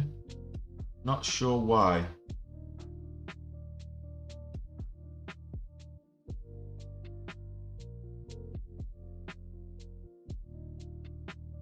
My goodness, CCXI. What just happened there? Ah, that's a stock split. Get rid of that. That's a stock split. Don't even need to look into the news for that one. That's downwards. How's SoFi doing? Ah, there's SoFi launching. SoFi is up there at, it's just pulling back off the high of 840s. 830. There's a nice little pump out of the gates. SoFi. Nothing. Grna, the big mover, but it's selling off now. Grna. We've got the VWAP up here at 670, so it needs to get above the VWAP for me to trade it. And APDN.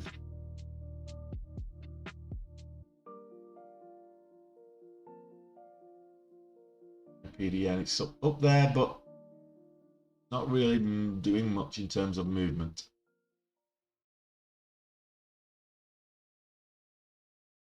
What happened to our Qnrx? That just sold. It's down into a volatility halt downwards. Well, aren't you glad I wasn't holding that one or long time? AMTD for just for El Puno. It's down at 475 right now, so this is down heavy. 2340s. 24%, 25% down on the day.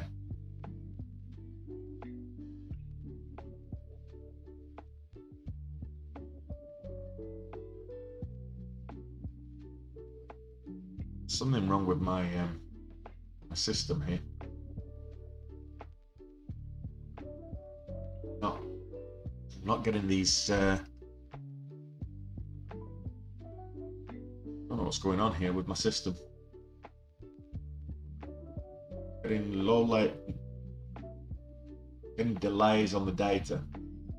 Not looking great.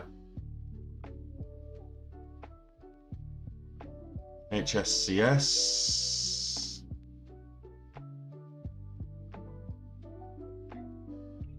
It's 284s right now. Still down on the day.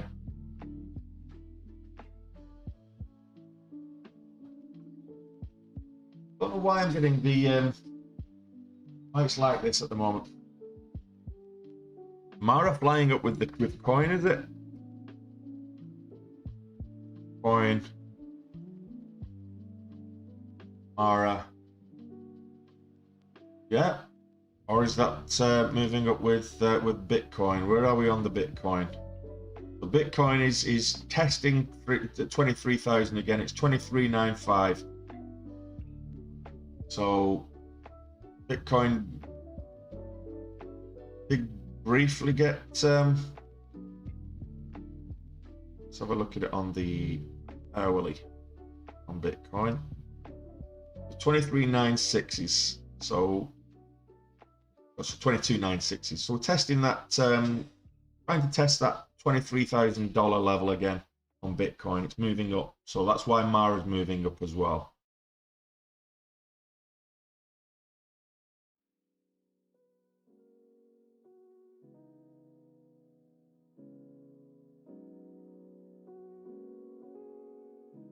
We're 7 minutes in. Not seeing the huge volatility that we got yesterday, but guess what? Qnrx didn't make a move until after lunch, so there's no reason why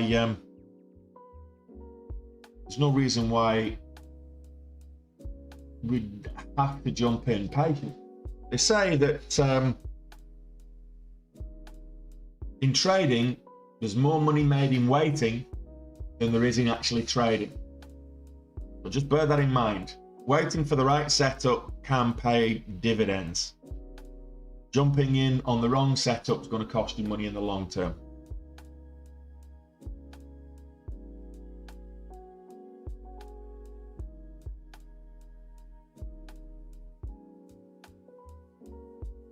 I'll have a look at KXIN. Nah, there's nothing. KXIN Auto Holdings. There's no trade there. It's down at 122, but there's low volume. There's nobody trading it. It's actually downwards trending. Needs to get if you're holding bags here up at like 140s. I'm sorry, but it's at 123. So it's up on the day slightly, but there's nobody trading it. There's no trade there at all.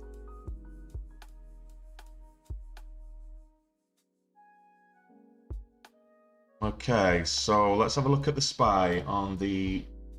Let's have a look at it on the daily. So we've got highs here on back in the beginning of June of 417 on the SPY. So you're wanting it to kind of get over 420 would be big, but 417. We've got resistance levels here from back in June. 416. So SPY is currently 413. So yes, there's key resistance levels. There were also support levels at this bounce, if you will, this green zone where we finished yesterday.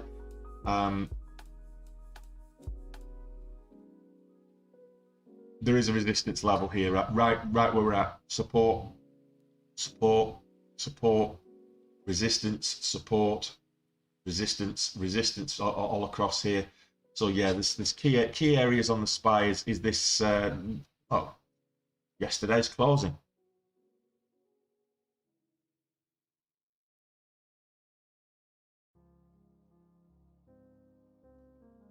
Yeah, Coinbase is moving on the news of investment. Well, if you look at that on Coinbase, I mean, you can see how it's just been doing nothing for so long now, since May, since these huge sell-off. To gap up the way it's gapping up right now is a big thing. Let's have a look at it on the 1 minute. What's it? Halted down. Volatility halt downwards. Talking of volatility halts, Qnrx, a big trader for today. This was halted down, resumed. Now trying to get back up. I'll wait till it surpasses the VWAP before I get back into that one. I'm actually bullish today. Whilst the markets right now are down on the day. So the Nasdaq's slightly down. It's now slightly green. The SPY down. I actually think across the course of the day we'll have a green day. Just my thoughts, just my opinions, not financial advice. Don't sue me. The Russell Index is down quite big at the moment. And the Dow Jones Industrial is trading sideways. Since it opened down, it's trading sideways. So keep an eye on the markets. Fiverr is the move. Is Fiverr one of those that I'm not seeing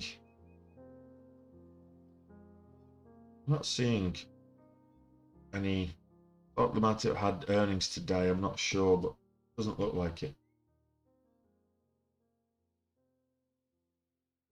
Might have, but Fiverr is up at $42.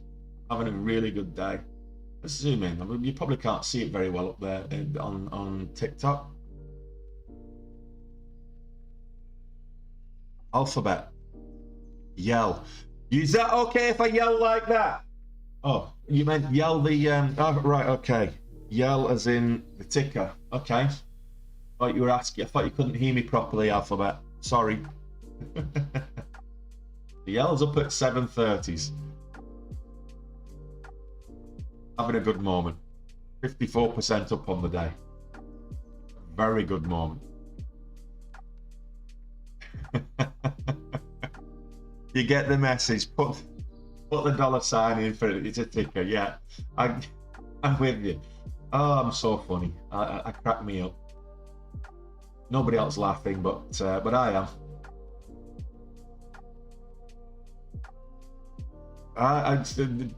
Probably one of the top 3 comedians on TikTok, Matt. Top 3.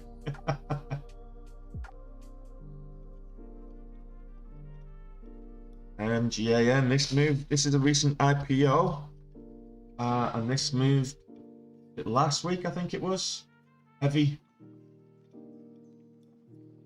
Mobile Global and I can never say it in a row. I could say each word individually. Mobile Global Esports. Put it together. Mobile Global Esports. A tongue twister. Mobile Global Esports. So MGAN. Come on. So there's something wrong with my data feed today, and I apologize for that. There we go. Very slow. So this is moving up. Moving up big time.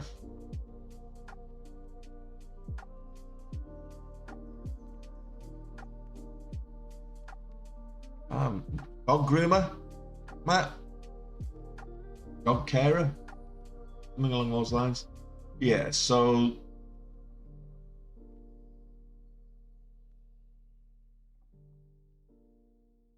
looking for a catalyst on, other than it being a recent IPO.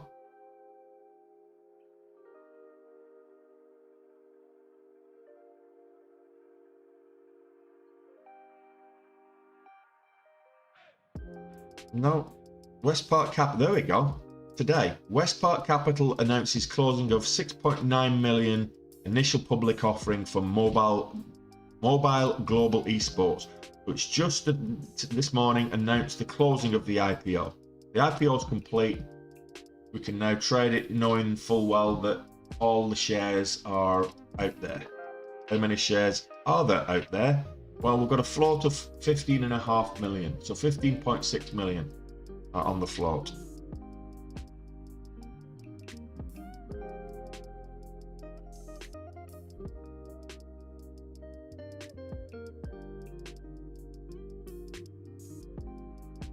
This isn't an IPO today. I've got this down as an IPO today, but it's not. It listed a couple of weeks ago.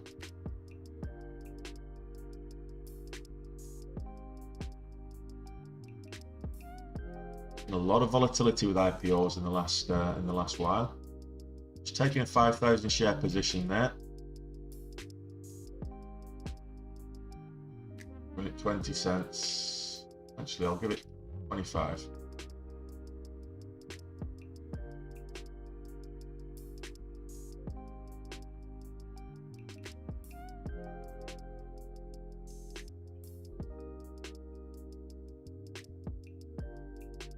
Really should have got in for the break of $8 on this this little flag.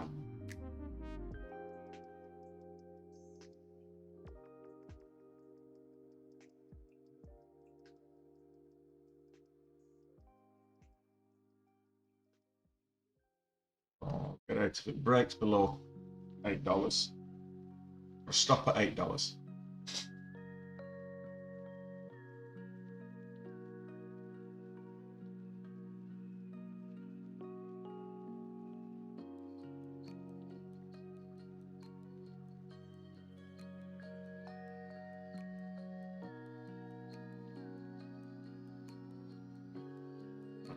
Let me get out of this. It's not going my way.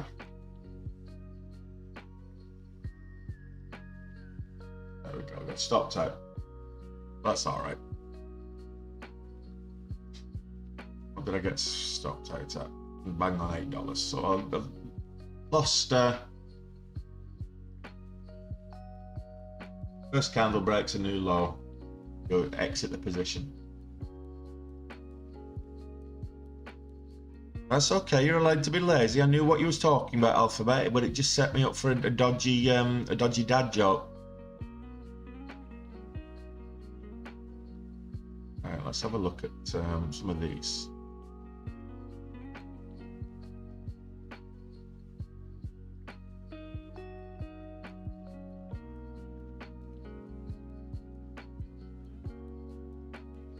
Yo.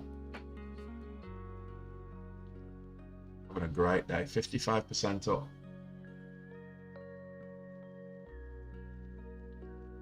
That's pulling back now. Still up quite substantially on the day, but pulling back. I wish that there was a way to block these. You can only block by the.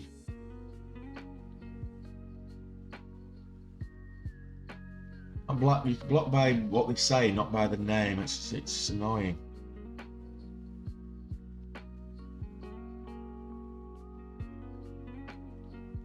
PDN. Sideways. Qnrx. Oh, here we go. Halted up. After the halt down, it's now halted up. I did say $20 is a key level. This halted at 9:47. We should resume in 3 minutes, so I'll play around a little bit more. Gaia. That's selling off now. I'm going to remove that from my watch list. It's just taking up a valuable position. The STX come good later. This is media can go. HKD, that's selling off now. Delete that. Losing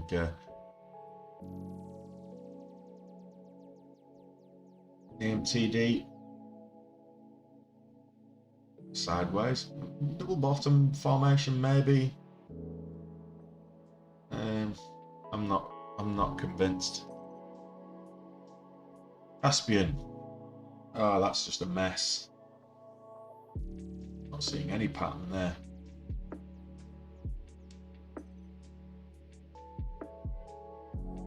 HSCS. No. HSDT. No. Get rid of those. They had the moment in the sun. Right, what else is now moving?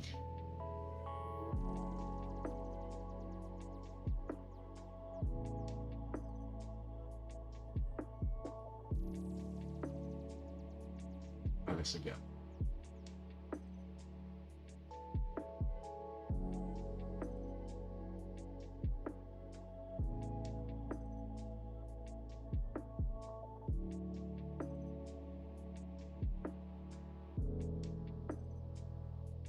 Would you ever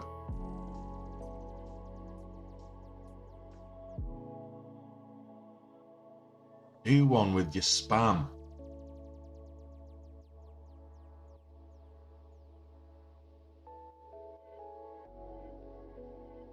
Plug? I'll have a look at that in a moment. 8-cent spreads, 1 cent. It's got ranging between 1 and 10 cents on the spreads on this.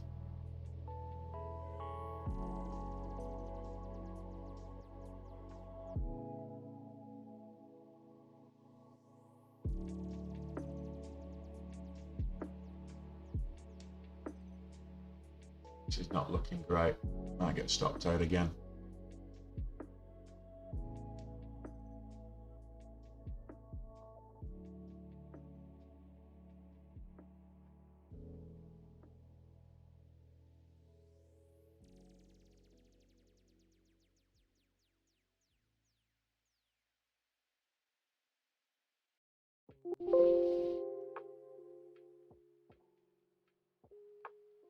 And Grna is moving down. It's selling off.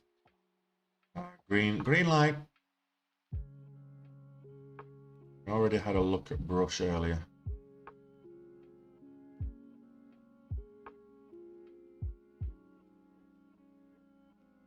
Brush is down 270s. This is a recent IPO. Brush Oral Care. Why is my data so crap today? I'm not sure I can trade like this.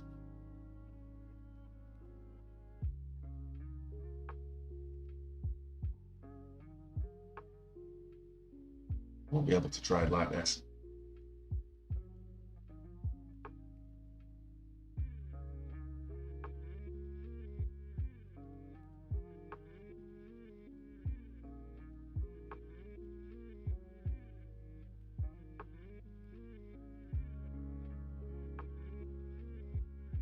Have to reboot the system when I come out of this.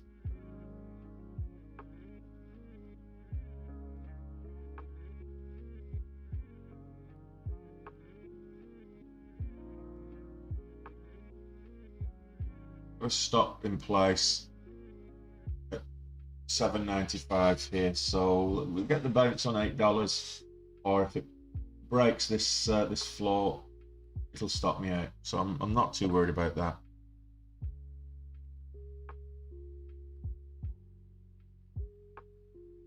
I'll take a look at plug while we're plug power. Plug power. I'm not seeing much of an opportunity here. It's very sideways. 23.70s, very sideways.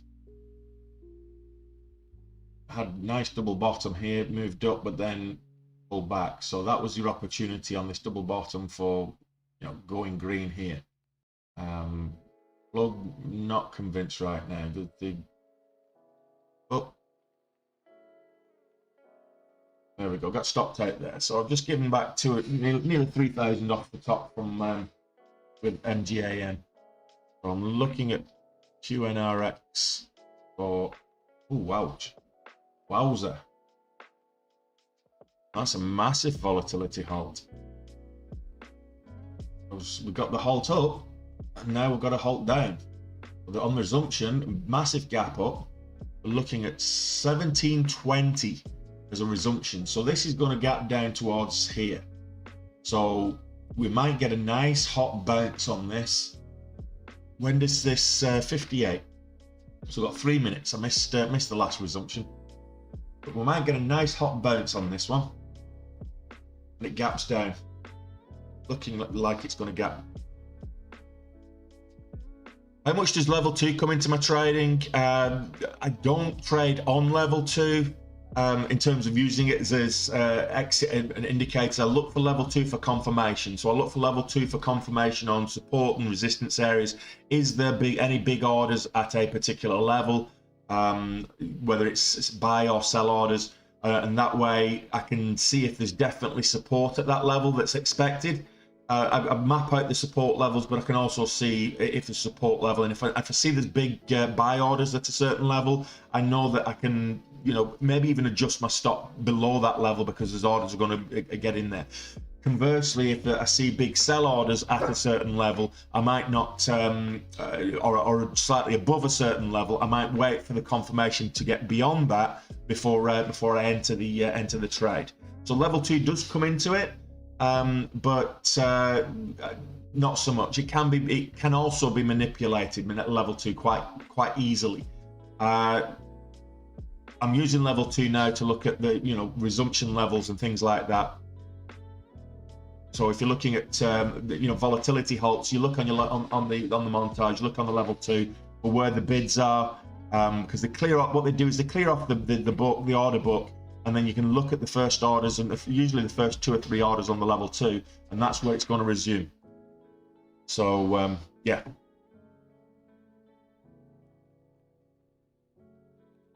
So we've got a minute left. I'll have a look at NVIV. Top mover today. What the hell? So this is halted upwards.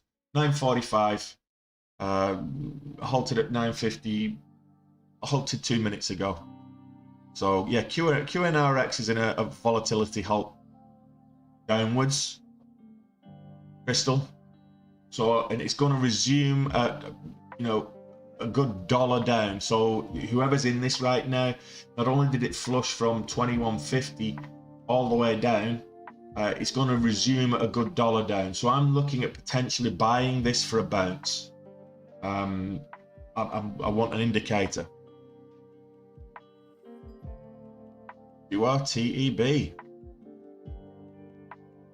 Wow, that's halted up. So we're getting now Qrate retail. Now we're getting the volatility. So now we're getting the big moves. Wow, that's another one. So that's 56.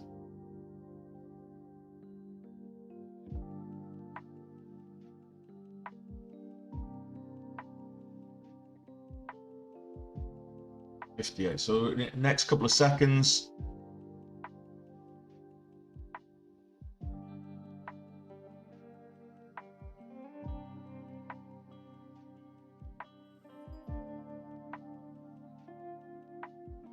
Oh, it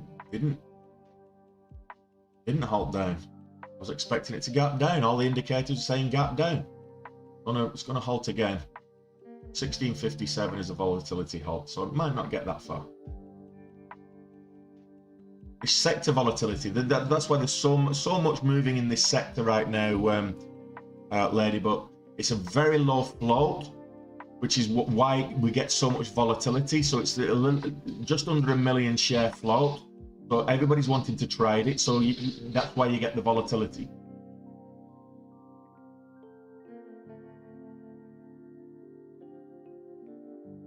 now I'm looking at 1850 is a potential bounce level.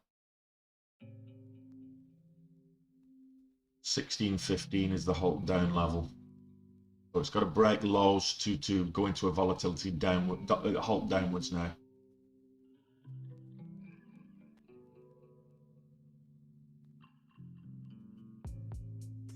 I should have seen this. Look at this. There's a double bottom there and I didn't see it.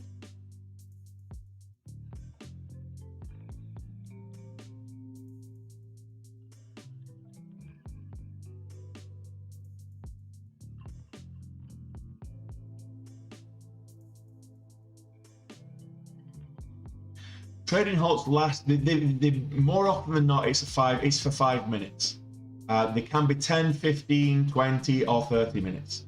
The longest I've been caught in one is 30 minutes, but that was good for me because it gapped up. I think it was $3, $3 whole dollars, and then moved up, and I managed to get huge gains. I was in for like over 20,000 shares at the time, and it moved up $3 whole dollars. So, what is a float? A float is the amount of shares that are available to trade on the exchange.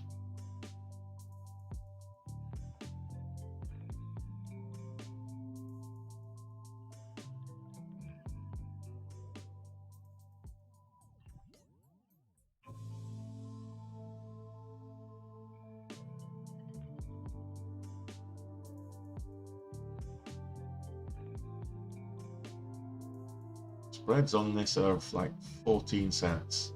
Not too bad. Ouch.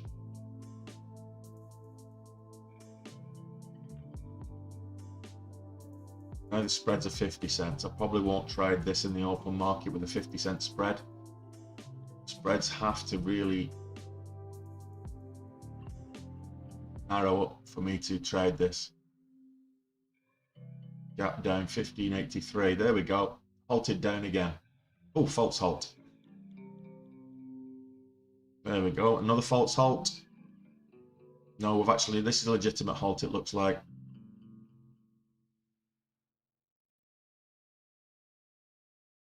Yeah. Halted down.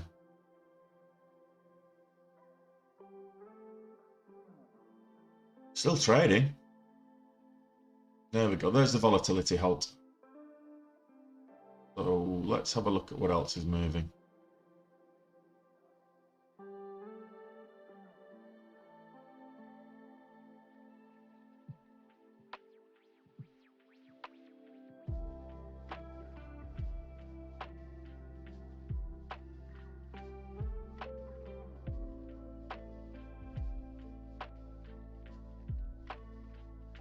Rate retail.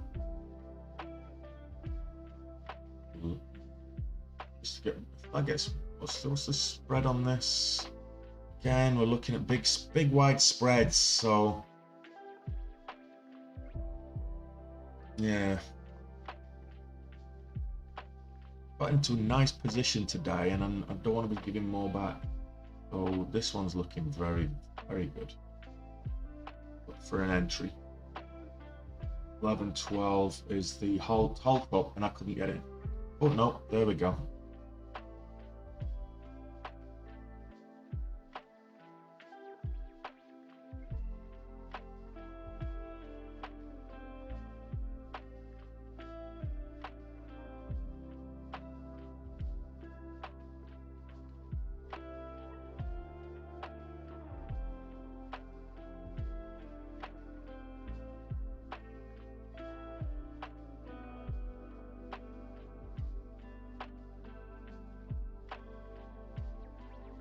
Is halting.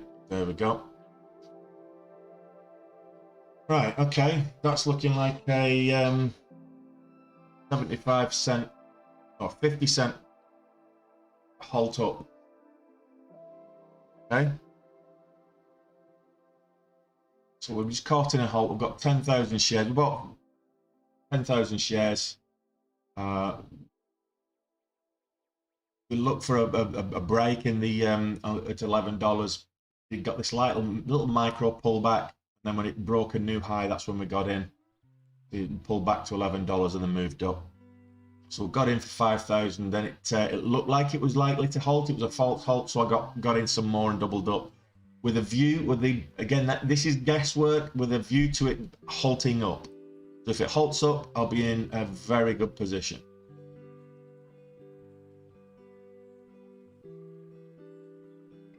That will resume in 10:08 market time, so in 4 minutes.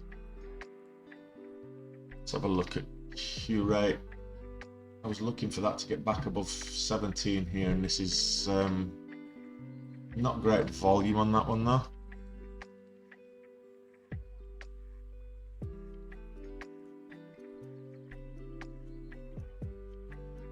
Forge. I know you called this out earlier, Sound of Fun. The last time I tried trading, I've traded Forge a couple of times, but the last time it took money off me.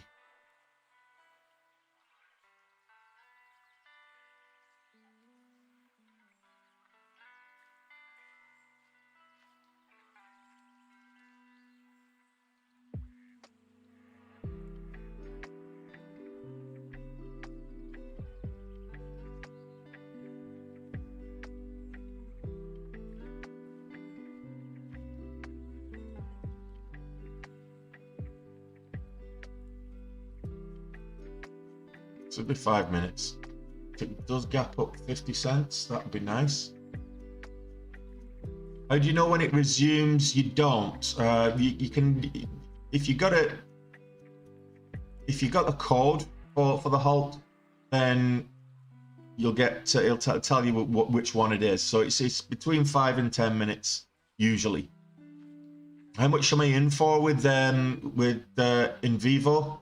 I've got 10,000 shares at the moment.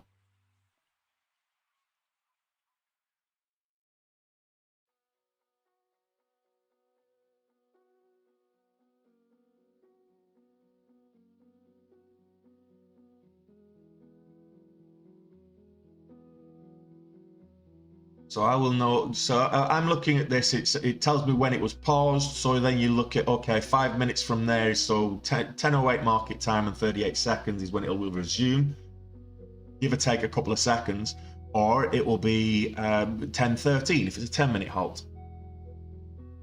Well, I've got a stop in place. I've already got a stop in place on the. So I put a stop at. My entry is 10.25. I've got a 10-cent stop, so it's looking like it's going to gap up. I'm getting on the montage. I'm getting 11.77 as a resumption level, and if it resumes 50 cents up, then I've got 10,000 shares. That'll be $5,000. But then I've got to be quick to either move my stop or exit the position or ride it up or whatever. What I don't want it to do is gap up 50 cents and then pull back 50 cents before I have time to take some profits.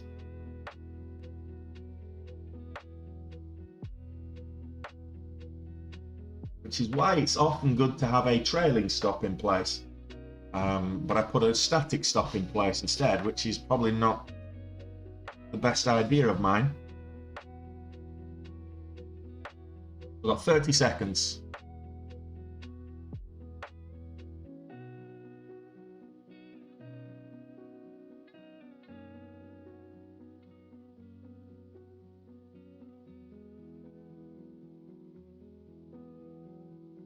Yeah, I find it difficult at times, Ladybug, as you see, sometimes I go very quiet and to concentrate on the trading. For 10 seconds.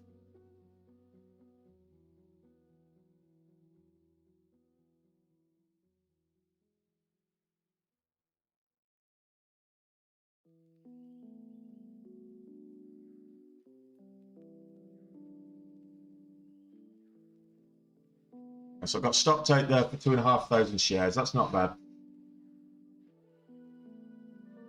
I'll look at buying back in if it breaks 12. That's a stop. That's no good.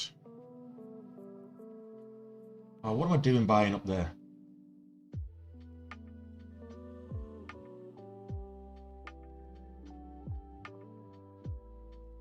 Idiot.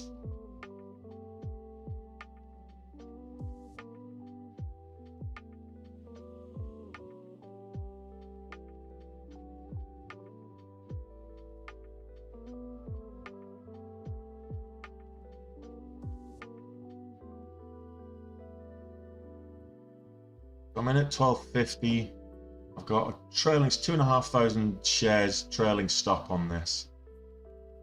I got stopped out, so I made another $1,000 on that. I need to be a little bit more aggressive, I think.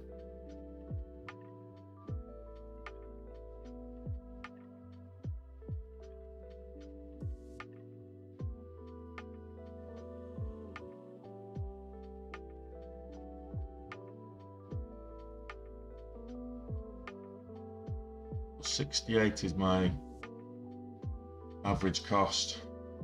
Getting a bit more aggressive now.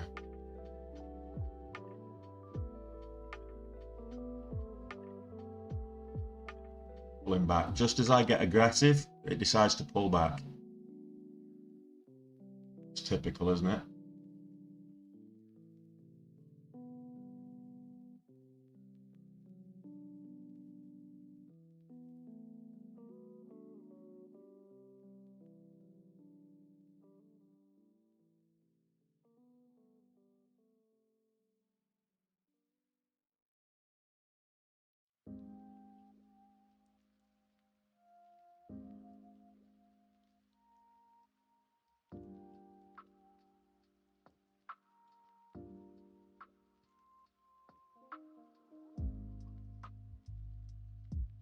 There we go, got stopped out.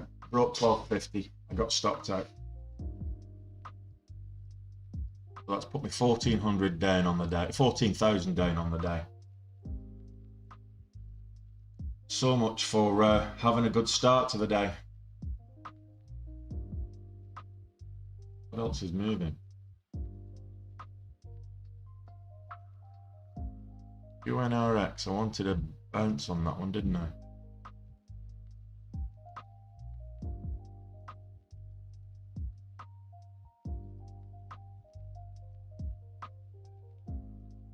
This one's the momentum stock of the moment. We'll pull back, look to get back in. Just when you get the most greedy. How much am I up in total today? I'm 15,000 down today, Scott. I was 10,000 up and I'm 15,000 down now. But just when you get the most greedy, that's when it goes against you.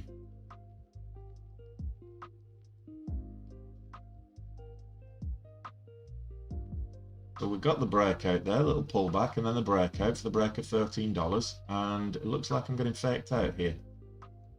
Let's see.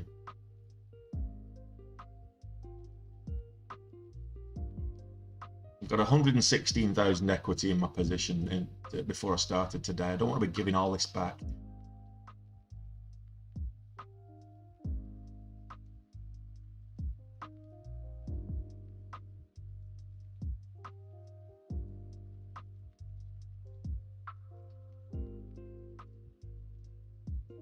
This is a lot of money to lose on one thing if this keeps pulling back on one trade.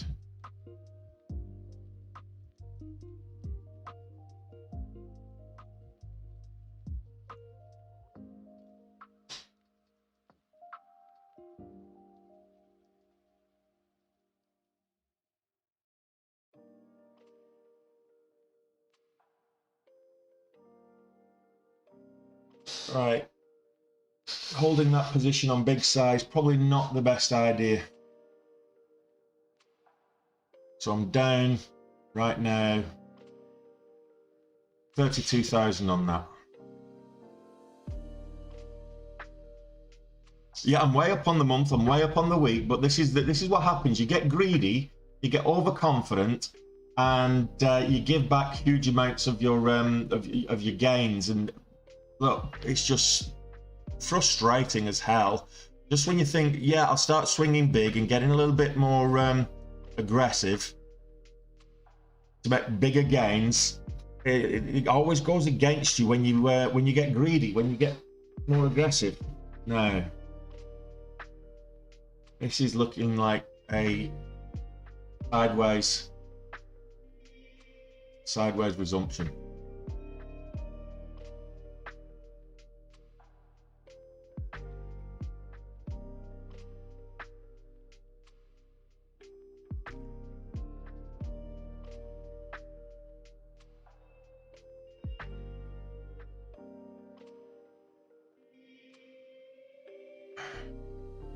look, the worst case scenario is my weekly goal is 25k.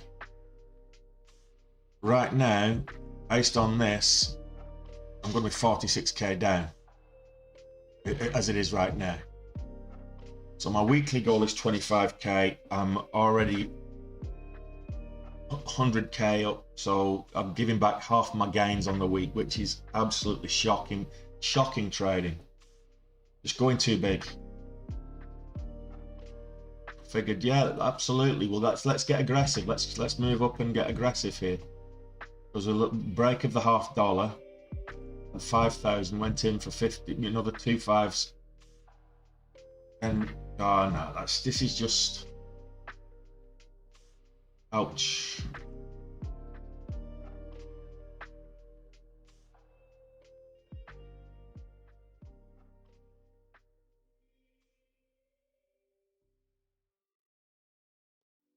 Consumption at 18.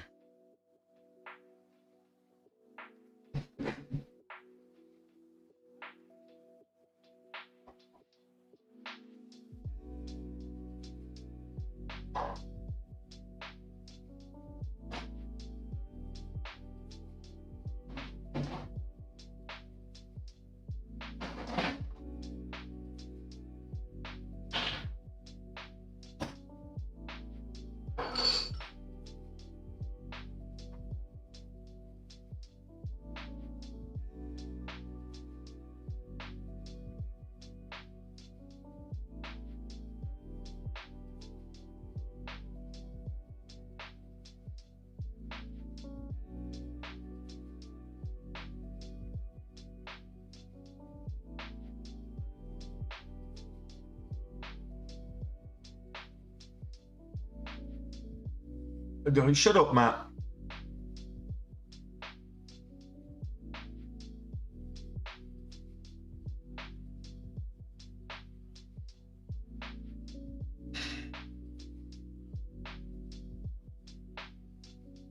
Well, they didn't get my money.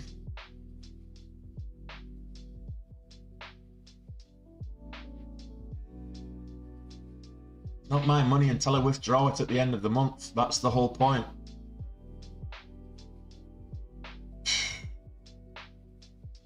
Oh well. Easy come, easy go.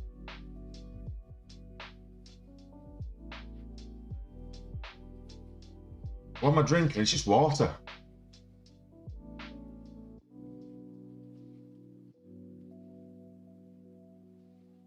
Nice drop from the highs. $3, $2, $2.50. And I'm in big. It's totally self-inflicted, Jack. Totally self-inflicted. Right, okay, so I've got, it's gonna resume now. Anytime now.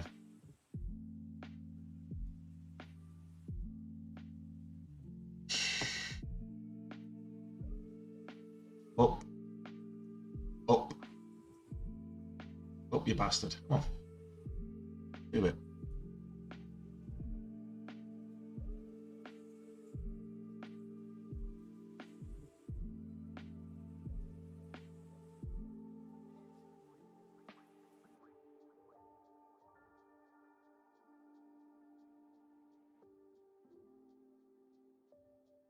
Idiot.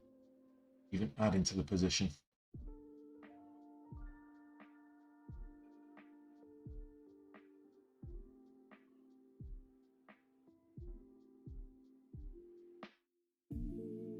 Well, $13. I need $13.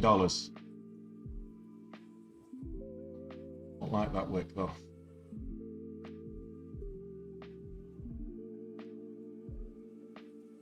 $75 on the ask. Well, $13. $13.50. Into a halt upwards. Come on. $13.50 is the halt level upwards.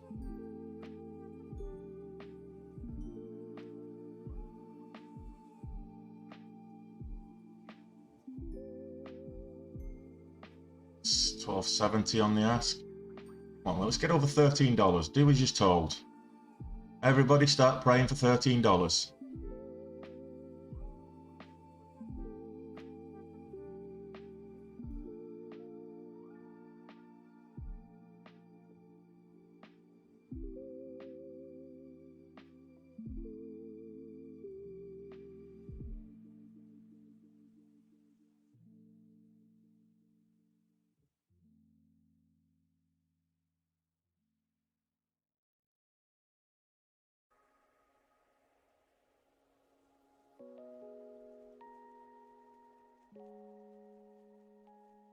Back down. We need to break $13. Come on. Bit of volatility. Went in big. I've got to own it now.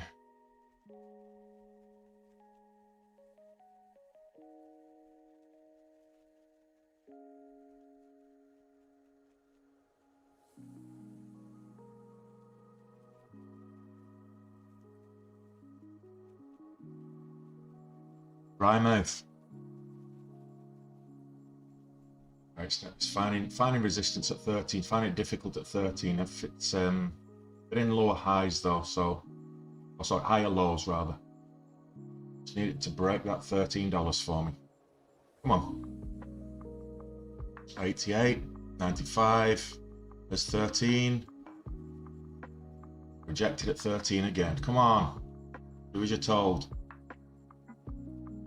Bit of volume on that.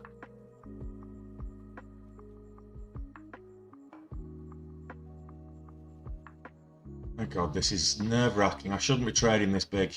Should not be trading this large. Back.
I'm stressed. I'm not doing this again. I was happy to trading my little $2,500, $5,000 lots, at 5,000 share lots. Getting at 20,000 at the top of this move, not good. I've just put a range stop of 1150 on the bottom, 1350 at the top.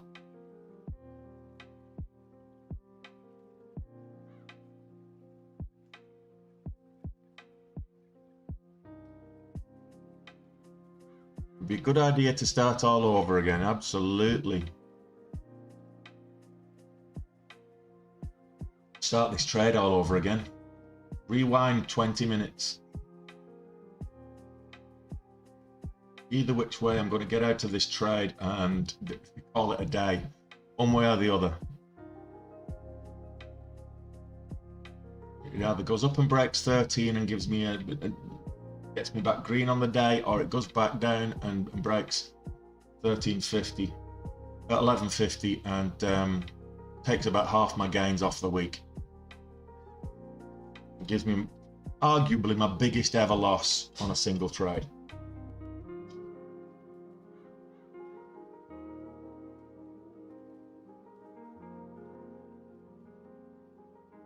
All in, absolutely. This is all in a fold right now. 12.92 is my average cost. We're down at 12.15s. What's the support here at 50? Yeah, I'm right with the 49. 11.50 is where we found support previously, but I'm not feeling this at all.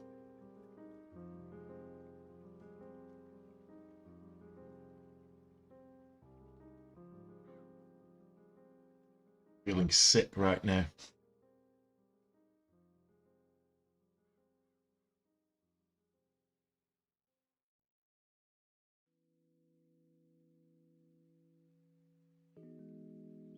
I've never recovered from, well, not on a single day. I've never recovered from this kind of level. No. The most I've recovered from is about 20,000, 22,000, I think, is the most I've recovered from on a day.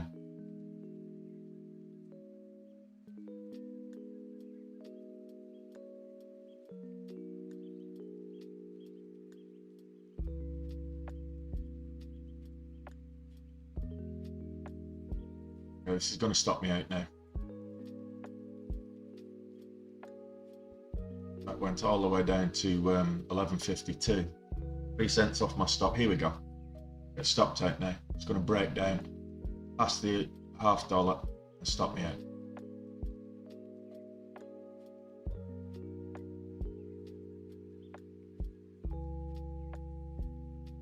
Well, I can just let this trade play out. There's nothing else I can do.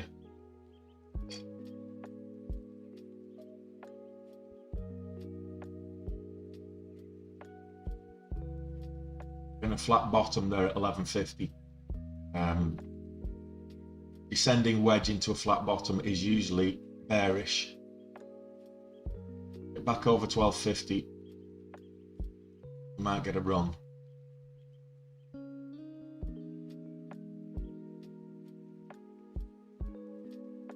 Back up to 13. Can we get it up to 13?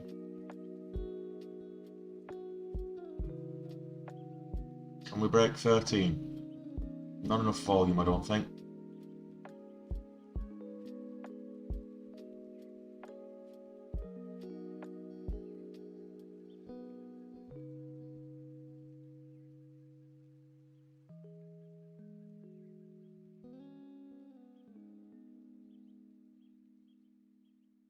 All the way back down. There we go. Stopped out. That's me done. Ah.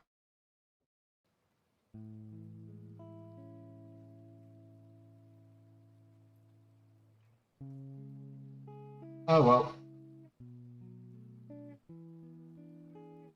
Easy come, easy go. This is going to take some. This is going to take some getting over. I think that's my biggest ever loss, my biggest ever drawdown for sure.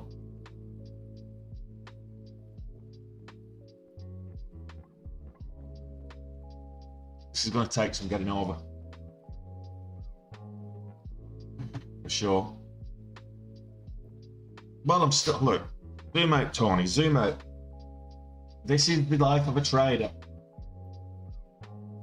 I'm still 40 grand up on the month. I'm still 40 grand up on the week. I'm still ahead of goal. I'm still ahead of my week's goal.